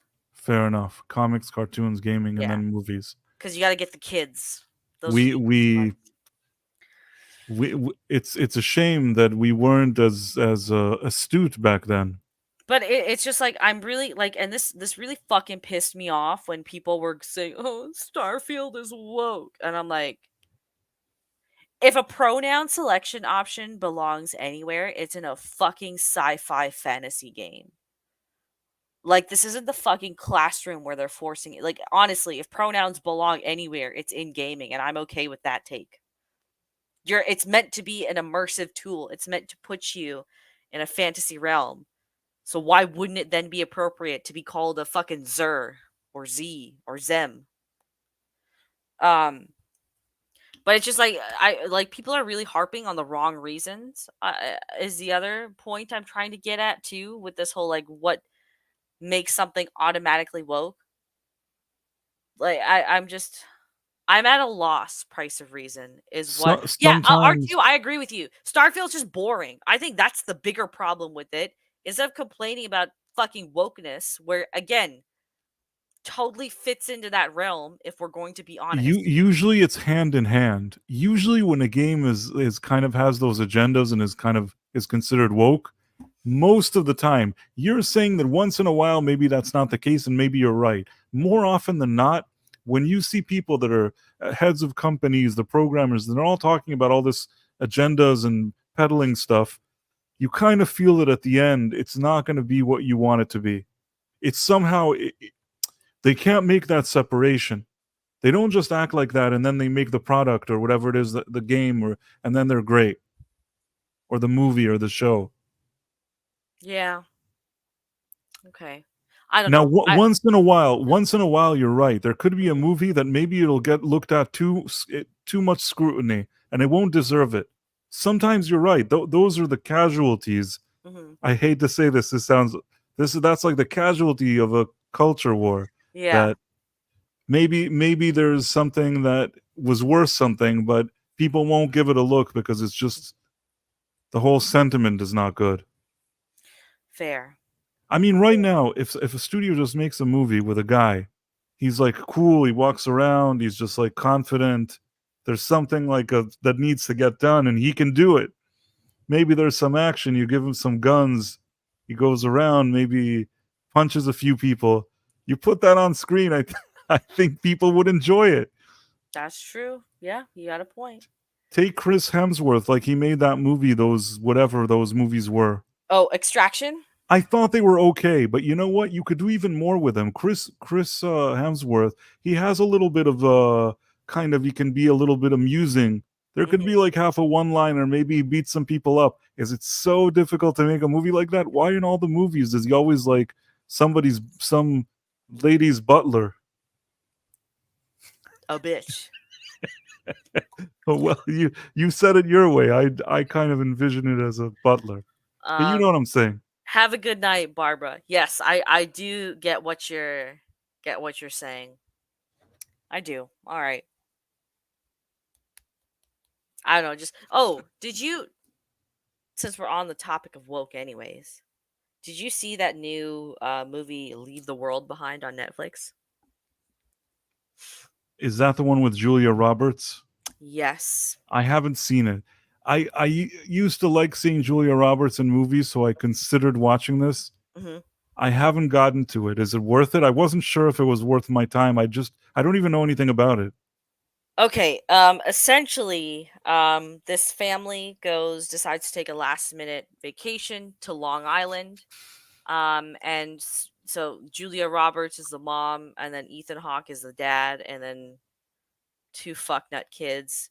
And so they go on this vacation, and then some weird shit starts happening. And essentially, America has been plunged into a cyber attack. And now this family, who is now crossed roads with this black father, played by Marshala Ali. I don't have really a point of reference. I'm trying to even think. I don't even think I saw a commercial for it. I saw No. like a poster. You see Julia Roberts like making a serious face. Yeah, That's she what. looks That's scary the older she gets, by the way. She kind of terrifies me now. oh. No, just because like as she gets older, she looks more like a lizard person, and that's why it kind of terrifies me. So You're very gracious. You're very gracious towards Julia Roberts. but like You've given her that grace to sort of grow older in grace. No, never. I think it's it sets I think it's a good premise. It's just very poor execution in my opinion. I think the movie also goes nowhere and it's um yes, Backyard TARDIS is right. It was stuck in development hell. And it's got a lot of unnecessary messaging in there and not in subtle ways. It's like in really in your face ways for no reason at all. So there was a clip that did go viral, which I'm surprised it took as long as it did to go viral because that was the most standout moment from the movie because of how unbelievably hate like not dark. What's the word I'm looking for? I guess just woke. I thought it was just full of hate. That's all.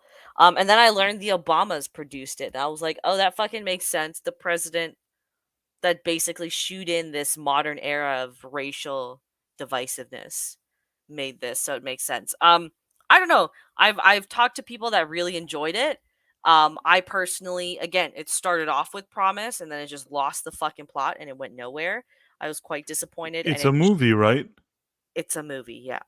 It's about 2 hours. If it couldn't hold your interest for 2 hours, that doesn't sound like a good sign. It held my interest, but it got to a point where it was no longer holding my interest because the idea was interesting. It was holding my interest because, oh my god, how did this become so fucking cringe?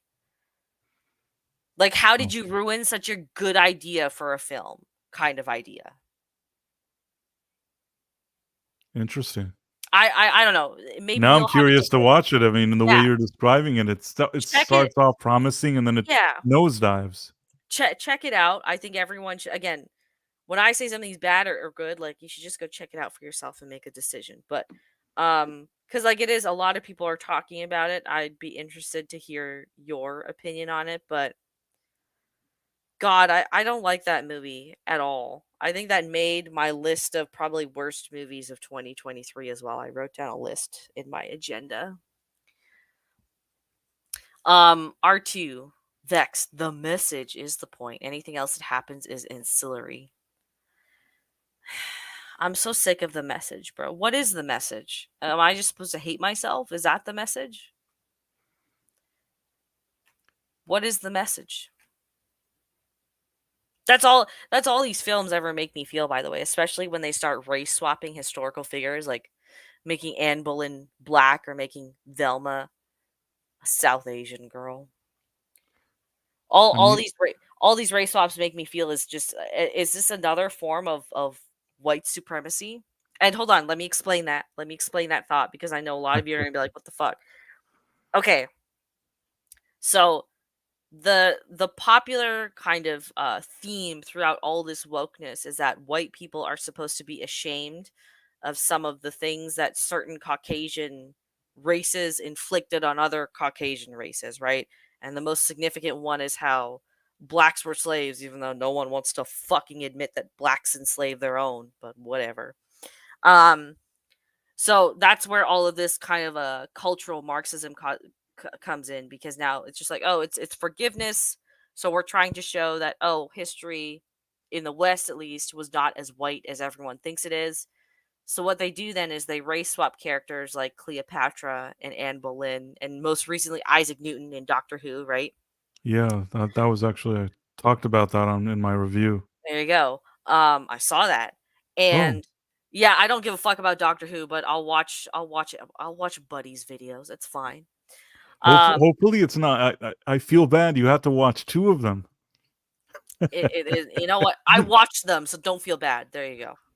All right. I wouldn't Well, bother otherwise. hopefully they're at least They were entertaining. There you go. somewhat pleasant. Yes. But it's like it's so doing this revisionism of Caucasian history, of Western history, and putting non-white people in. It's insulting because our stories aren't good enough to adapt or worthwhile to invest time and money into.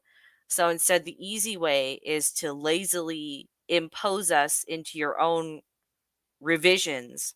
And then and by doing that, you do make us feel like we are only worth as much as white history tells us we are. So it's almost like a reverse white supremacy I under the understand. guise I of understand what you mean, but right. I think that just in general, a lot of the people that are these kind of activists or woke activists, or whatever you want to call, they're so extreme that they're right on the cusp of being discriminators. Mm. Do you get what I'm trying to say? No, I agree with you 100%. I don't think they even realize they're doing it, because then there are No. a lot of like, That's the whole problem. They don't realize anything. They're so yeah, busy with all of the kind of pumping themselves up, and they live in their kind of little bubble that it doesn't occur to them. yeah, and now it's like there are like first, second generation now, like Asians and Middle Easterners and all that stuff, who have been raised in this culture, and even they're adapting it now.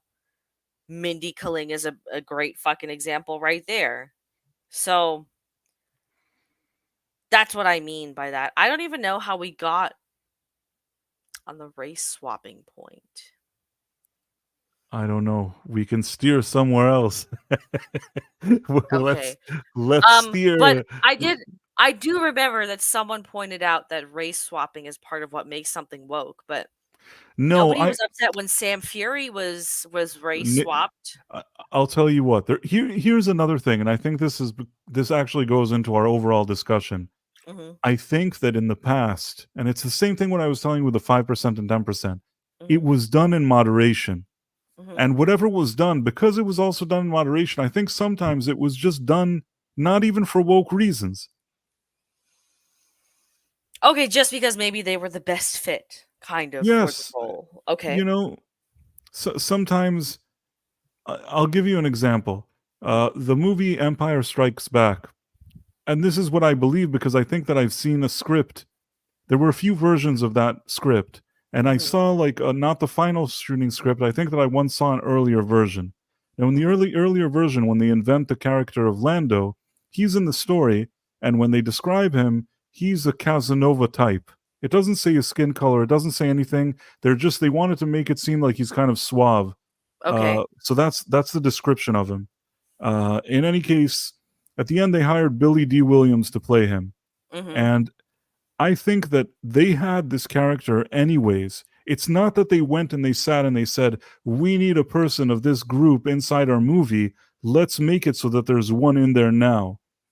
There's a difference between there's a good story that's already there, and in the casting phase, you say, "Hey, you know what? Why don't we bring this guy to do it? Why Mhm. don't we test a few different people, and this guy is actually good?" Okay. So I guess what I'm saying is that I think diversity and inclusion in the past, you may argue that it didn't exist enough, but when it did exist, in a lot of cases, I actually think that it wasn't as mean spirited or manipulative.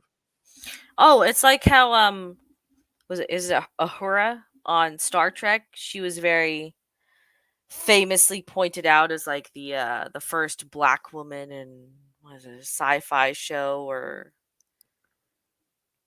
I can't remember. But you know who I'm talking about. Yeah, Uhura from Star Trek, Yeah, there we go. It was like how she was Nichelle touted, Nichols. yeah, the first black woman in something, but it wasn't yeah, it was like, okay, there's representation, but it's like that didn't take the focus of building her as a character or an icon. Um so to speak, whereas now it's like the skin color or the genitalia is all that matters. Right. I mean, I think that and this is what used to be, I think that just by being on this show, this story, I believe this is the story that I read once, that there was a situation that she thought of quitting the show. Mhm. I can't believe I know this story, but I believe I've read this. If not, it's like the craziest thing that's ever come out of me, but I Mhm. think this is true. Mhm. So basically, Nichelle Nichols in the 60s, she was on the show. Maybe she did a season.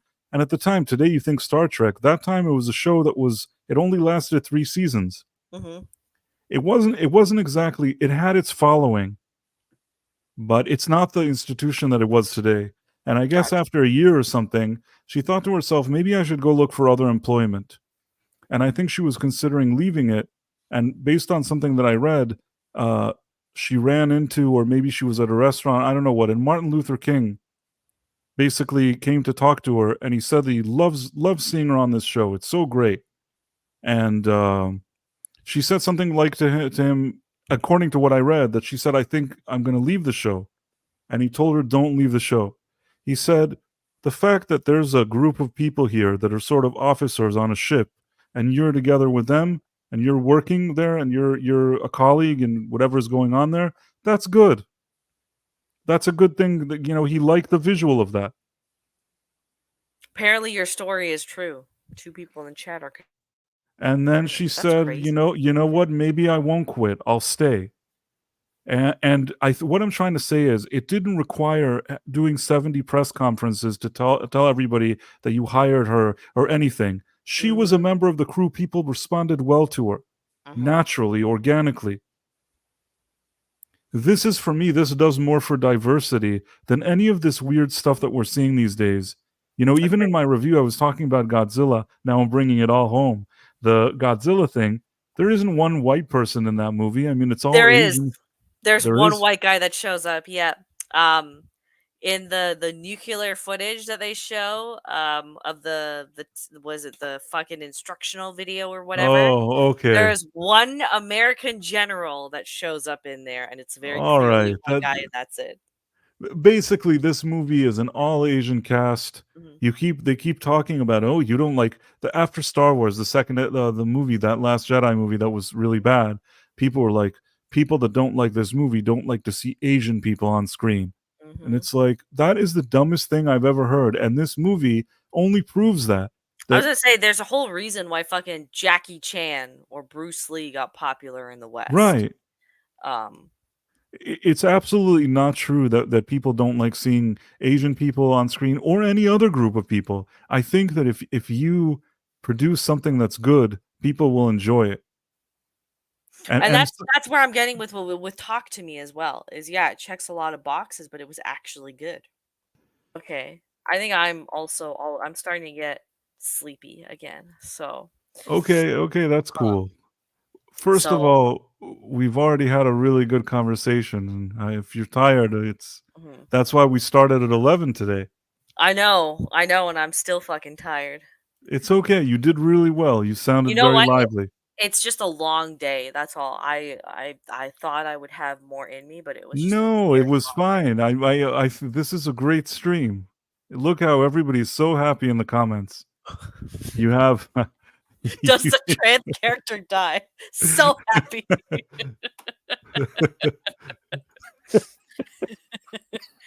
All right, I shared my screen. I'm sorry. I thought you were kidding about that comment. Oh no, you're good.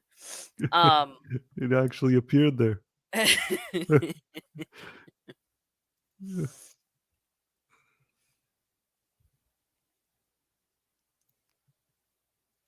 Oh, I have my screen ready to share if you want to pull it up.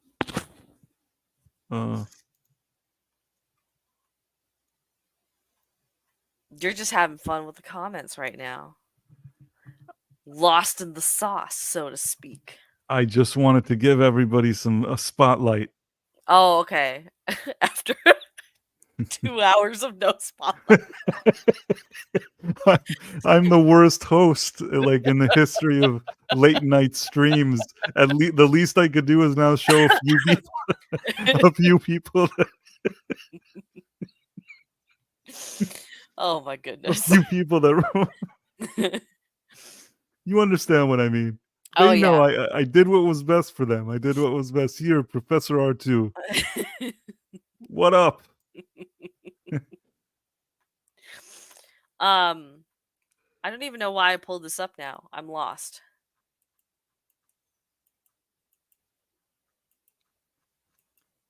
Yeah, I don't know why I pulled up Talk to Me.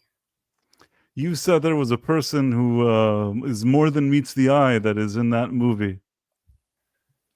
Speaking of giving people the spotlight, did you see that clip of Bella Thorne that was circulating? Yeah, something with Bill Maher. She acts kind of dumb the way I would think she would. People were like shocked. They're like, "Oh, we're shocked that she acts this way." I'm like, "No, that's what I was expecting." I don't think the shock, maybe correct me if I'm wrong, but the shock that I saw wasn't necessarily from oh, this is normally how she acts or whatever. It was more that it was such a tame joke, and she got pushed to tears over it. Yeah, it was a bit much. For people watching, Bella Thorne, that Disney star that then became an OnlyFans Only star, fans. What is she's just now acted. This is all an act. I don't know what she's doing. I don't believe yeah. her. And she's now trying to make it in the corn industry. She went on a Bill Maher special, and I guess they were both smoking pot, and he starts making a joke about how there should be a penis registry. So it's like, if you don't want a Right. penis, you can give a penis. If you're Right. like, you can make like a message It board was for a penis toss away wanted. joke. It was Yeah. yeah, very tame joke. I don't think it sounded insulting at all to the No. trans community, and she got really offended. She's like, "No, no, I People can't, I people are can't do just that." And he's like, "Why?" It's just like, "What are you talking?" And she's like, "I've seen videos I saw it. online." She's very annoying, but I mean, I guess I didn't think much of her before, so Yeah, I came with negative expectations. it was. Disney wise, I think she was in Secret Life, maybe, I have or no idea. I To have me, no this idea. lady means nothing. She Yeah, means nothing to me. whatever her claim to fame was after, like, I was too old for Disney stuff by that. I think I'm in the same boat. Whatever she did, it's already at a point where I have no idea what it is. She looks like a female Jeffree Star. I know that's not, it's not a compliment, but she disturbs me visually because of that. I mean, when I looked at the video with Bill Maher and I looked at her, she seemed like nothing interesting to me. Meaning, I didn't think like, oh wow, she's saying stupid things, but wow, look how appealing she is. I kind of thought to myself, oh, this is just some. Where did he collect? Like, where did he collect her from? Like, what's she doing on this show? That's what Oh, I. okay. So she was in Wizards of Waverly Oh, that with Place. Selena Gomez. That was a Yeah, show with Selena Gomez that they're it's little witches or something. yeah, and it seems like she's done a lot of collabs with a young Zendaya as well. Well, Um, they took very different paths than her. It sounds like she's on her own path here. one became a hoe and the other one became a piece of paper. The other one became a piece of. Paper. Zendaya's too thin is what I'm trying to get at. Yes, she's definitely too thin. She's way too thin. It's She, quite off-putting. it's weird. I don't know why, but maybe that's the structure of her body. She's just very thin. Some people are like that. You know what? No, obesity in America has made me believe that anybody can be fat, but nobody can be skinny. So I call bullshit on that fact, on that statement. Price of reason. I don't know. Maybe she doesn't have much of an appetite these days. She eats a piece of celery and she feels that's all she needs. It's just it's on. I just don't get the hype around her. She's poor You know, girl looks like she's a starving African child. the way I see it, and this is just my personal opinion, I Mhm. think that she's cute, but they make her out to be something. There were certain stars in history that you kind of look at them and they really wow you with something. There's something that you have a different feeling when you see them. With Mhm. Zendaya, she's cute. She looks like a cute girl, but she actually looks younger. Even whatever age she's at, she looks like a cute. You know what I'm saying? Like she Like a looks. teenager. Yes, she kind of. She does. I mean, She looks like sometimes she's just perpetually 16 kind of deal. take for example somebody like I've always thought that she looked pretty good, but somebody like Selma Hayek. Uh, no, sorry. That she looks great, but there was something Jessica Alba. Okay. I'm trying to think because she also was sort of young and she grew and whatever. She has a different type of beauty. Like you see Jessica Alba, it like feels like I don't know. For me, that is a lot more interesting than Zendaya. Oh, well then here's where the interesting part then lies, the point that you're making. If we're gonna compare Jessica Alba to Zendaya, Jessica Alba is more of that starlet beauty that you would normally see in old Hollywood. Zendaya, okay, listen, also gonna be a hot take. I'm gonna upset the Zendaya fans, but she's frumpy and average looking. She is the average woman's pretty woman. Because on it, like she's got some cute features, but there's nothing But particularly you're stunning not about her. you're not saying something that's further. We chose different ways to word it, but you said Yes. use the same word that I did. She's cute. I don't look at her and think, oh, everybody looks like her. She's cute. She's even pretty. She's cute. But there's a difference between being pretty and cute and being between what I was telling you that you saw somebody like Jessica Alba. But there's a lot of examples also. It doesn't have to be her. I'm just saying that throughout history, there have been a lot of actresses that you kind of see them and you immediately feel like you're really seeing something out of the Special. ordinary, special, Yeah. yes. Yeah. And with Agreed. Zendaya, it doesn't feel that way. She seems she doesn't seem like a bad person. I don't hate her, and she seems like she's somewhat pleasant. It's just But there's no wow factor to her. no, there's nothing that I'm like, wow. There isn't the wow factor. I don't have the wow factor. Now, maybe little kids have wow. Maybe little kids have wow. I don't know. But I, as an adult, What the don't have fuck wow. does little kids have wow mean? Hold on. Okay. Backtrack a moment. Okay. That didn't come out right. I'm No, it saying didn't. okay. I'll explain it. Little kids, they're looking for somebody that looks sort of young like them. Mhm. Meaning, if you're sort of 5, 6, 7, 8, 10 years old, you like somebody like Zendaya. She looks kind of young, and they're kind of it's their Childhood thing. crushes, we'll say. Yes, this is for that age group. I guess that's what I'm. Yes, But childhood she's crush. not in stuff for that age group. Like Oh, Euphoria is about a bunch of teenagers being gay and that no, they probably shouldn't watch that one. But all the Spider-Man stuff and I don't know what, that's kind of stuff that kids like her. She looks like what kids. I'm not saying that kids need to fall in love with her. Kids like seeing okay, when we were young, when there was a guy that was like 30 or 40 talking to us, he Mhm. would seem really old. You know what I mean? Yeah. Do you get what I'm trying? And kids like to feel that who the people that are entertainment, they're into that kind of. They want to be entertained by younger entertainers. You know what? I'm just gonna poke fun at you. You're saying a lot of things that are disturbing right now. Price of reason. I am so Um, sorry. I don't know where. Like this is some, what's that? What's that? This is some Wayfair shit that you're talking about right now. Right. I should get out of this ditch that I've put myself into.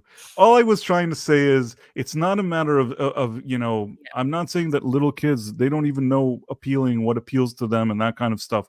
I'm Mm. saying that generally speaking, kids will have more faith in somebody that's sort of closer.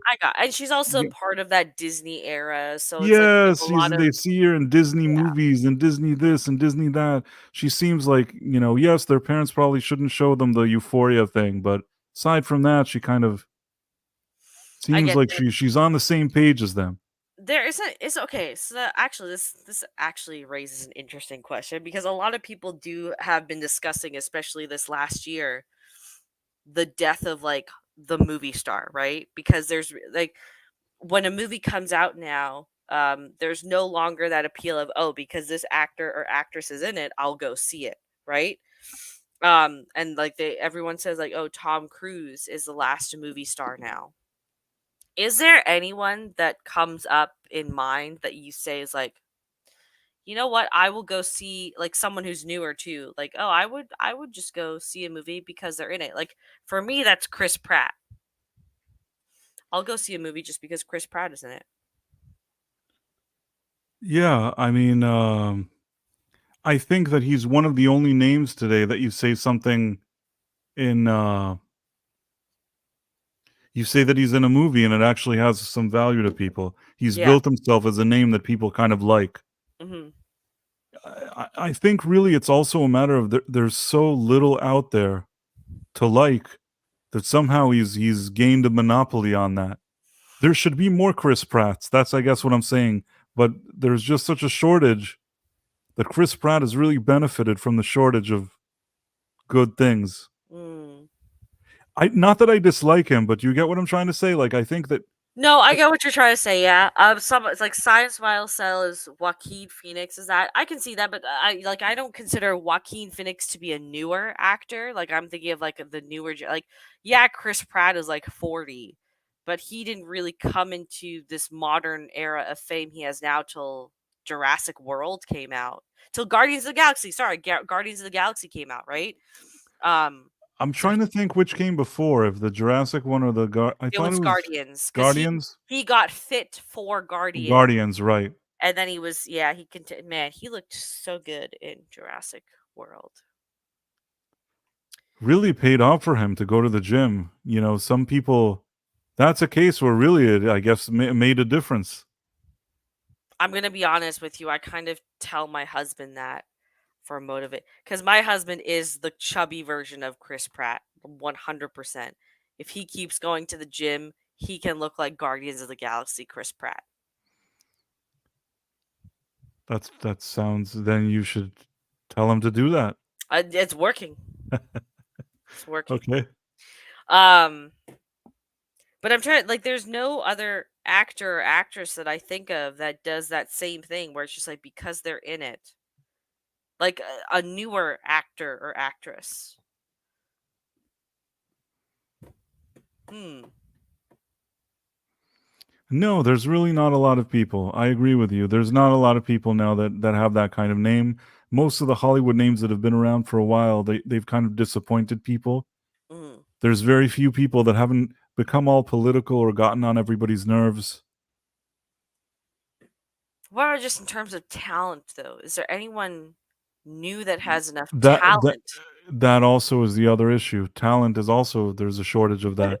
would Timothy Chalamet be the closest thing? I hope not, because I really am not. I'm really not impressed with Timothy Chalamet. Okay. I never liked him, and I put up with him in Dune in the first Dune. I haven't I seen the first part of Dune yet, so I don't. As much as I could tolerate him, it would be in that Dune movie. I don't know. There's just something about him that just he doesn't convince me as this kind of He's I kind of don't like what I would imagine a grown-up test tube baby would be like. Like there's something really unsettling about him. Like he's not completely human or natural. Like the look in his eye just kind of says that he's a robot kind of deal. Like there's nothing really there. that's the problem with a lot of I know I sound like some older whatever person, but I'm saying I think that with the young generation of actors, they all seem like that to me. The younger you go with the actors, the less character they have. A lot of people seem to like Florence Pugh. You know, I don't hate her, but I I also I don't think she's as good as I don't find myself raving about her. I don't dislike her. I like her more than probably Timothy Chalamet, but I still don't love her. Okay. Um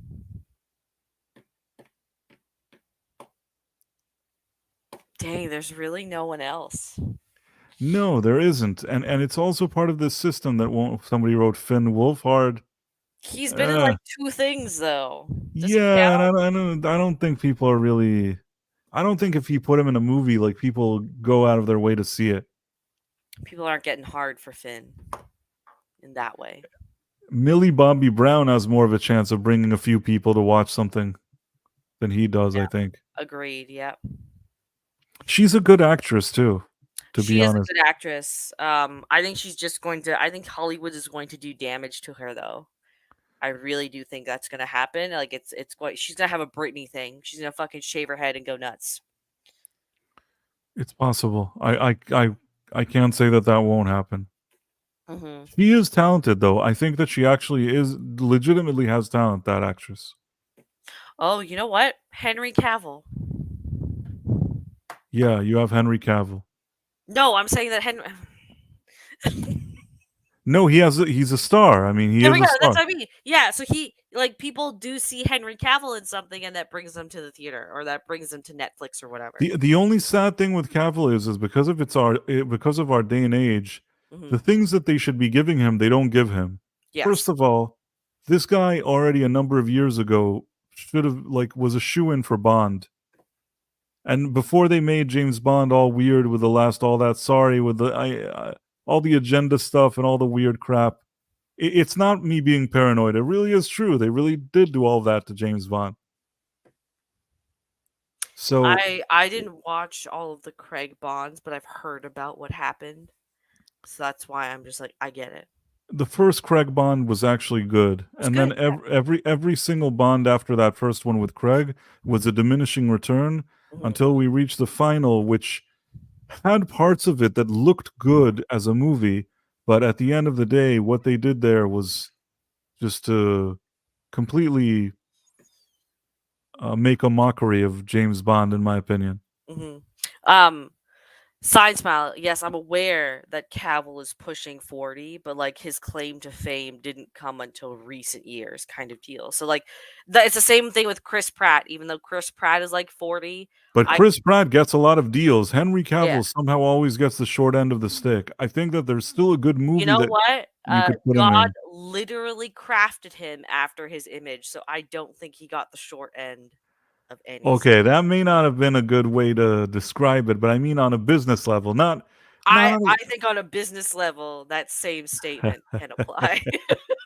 Depends on what business you're in. That's depends all. on what your business. I understand. Well, I guess your bottom line is there's no point in feeling bad for Henry Cavill, and I agree No, with you. no. You he has money and he can probably, You just you have to know, say his name to a room full of women, and you will need a mop in there 10 seconds later. Henry Cavill got nothing to worry about. But yeah, just because his claim to fame was much later and he's considered like he's more relevant now than he was maybe in his 20s, I class him in with the newer generation of stars. So yeah, okay. age isn't really a factor for me. It's more of like the height of their popularity kind of deal. Right, but I'm saying still, Timothy Chalamet and Zendaya, they seem like age-wise a generation under this. Yes, yes, definitely. So they're considered the younger generation of actors, and they're supposed to be the top of the line of that group. And that's what I think to myself, Yeah. Yeah, that's fair. I can't speak on Timothy Chalamet because I think the only thing I remember him from was, oh god, I think he was what movie was he in where he was the son or something? It was from like 10 years ago, but that's really all I know him from. I haven't seen Dune, I haven't seen Wonka, I haven't seen anything he's been in otherwise, but he just gives me he's like Nicole Kidman. He creeps me out. I don't want to see him in anything because like Nicole Kidman has that really dead, stoned look to her face and it's really off putting. That's how Timothy Chalamet is for me. Same thing. I understand, and I can accept that. I Mhm. actually think that back in the day, I liked Nicole Kidman back in the day more. Over time, kind of less. You know what? I actually do, despite how creepy she is, I still think she's a good actress. I I mean, when don't. sorry, They're go. like not for every role. Like for instance, like in Cold Mountain, I don't think she was right for that role at all. But like in oh my god, what is the movie I'm thinking of? Came out in the 90s with Nicole Kidman with the When you think of the ghosts. The past movie Others. stars, Sorry, that was like 2000s, I think. I thought she was fine in The Others. Backyard TARDIS is saying when you think about past movie stars, they played multiple roles in a single year. Yeah, that's true too. I mean, Timothy Chalamet almost did. Wonka and Dune were supposed to come back to back. And Professor R2 is saying, I think a part of the problem is that acting talent doesn't matter to studios as much as marketability and social media I think, following yeah, I angle. think you've got it. I think you've got it, yeah. Okay, actor, but she's creepy, Yeah, says she's creepy. Yeah, Logan. thank you. Thank you. But yeah, dang, yeah, none of these. I'm honestly trying to think of all the newer movies I've seen. Like, none of the. Oh, hold on. You know what? Did you see the holdovers at all? Which one was that? Paul Giamatti takes place in the 70s at a No, boy. no, I didn't see it. I think you told me to see it and I Okay. didn't. Yeah, okay. When you watch that, the young boy that plays I can't remember what his name was, but the main boy, phenomenal actor. That's his first time being in a film. He was primarily a stage actor before that. But he delivers a great performance. He brings a lot of strength, a lot of charisma to the screen as well. I think he has real potential if Hollywood doesn't throttle him for just being another white male. He's a beautiful performance from him. I was really blown away by that for a What's first his time. name? What? I can't remember his name. I have to look it up.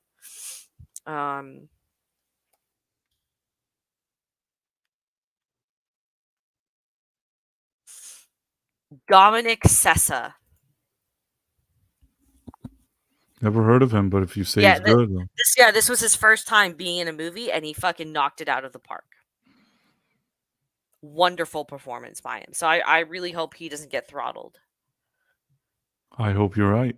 Yeah, but that's the only actor I can think of who's young in recent memory where I thought, you got chops, kid. I can see you going places. Once in a while, maybe you run into somebody like that. But it's just like it used to be. Like you go to the movies even not that long ago, and you'd see a bunch of stars that you were just like, oh, that's if it weren't all those fucking idiots associated with Judd Apatow, then it was like Lindsay Lohan was on the screen, and fucking the Jackass guys were still on the screen. Tom Cruise was still making movies. Bruce Willis was still making like there was star power. Angelina, Brad Pitt, they were all doing something. Nothing now. It's a different type of. It's depressing. That's all. Yes. It's really hard. is It's depressing. become harder to find really quality acting. Maybe Well, though. Sorry, go Sorry, ahead. go on. No, you No, go. go ahead. No, I'm just. Um, It's not even just. maybe these younger people they just will never know what a good actor looks like, so they'll think that's good. So it's by design that we're getting all of this.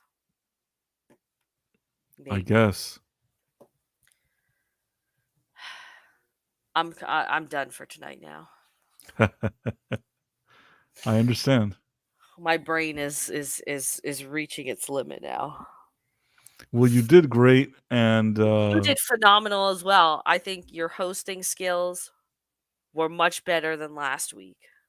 Or last oh, okay. time. They Much weren't better. great last time. I don't even remember what happened last time.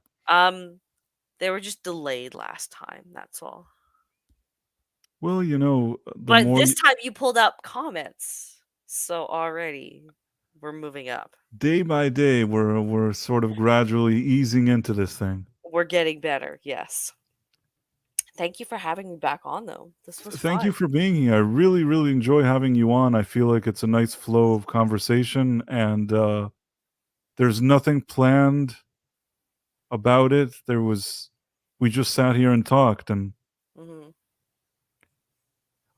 it's hard to bring a show that could do something like that, that sort of feels that loose. And this kind of conversation between just a few people is very nice. I agree. I hope we can do it again sometime. We'll figure it out, man. I'm down to do it again. Cool. All right, so I'm going to sign off. Bye to everybody. Backyard TARDIS, Science Smile, Science Smile, Science Mile. Science Mile, Professor R2, Whalem, the Gourd King, and I know that Cannoli Sasquatch was here at some point. Yeah. We appreciate Barbara that. was in here. Barbara and Adam Gray. Yeah. Adam Gray was also here. A lot of good people. So see you all next time. All the lurkers as well. Thank you. And all the lurkers and the rumblers. And thanks everybody. Mm-hmm. Have a good night. Bye.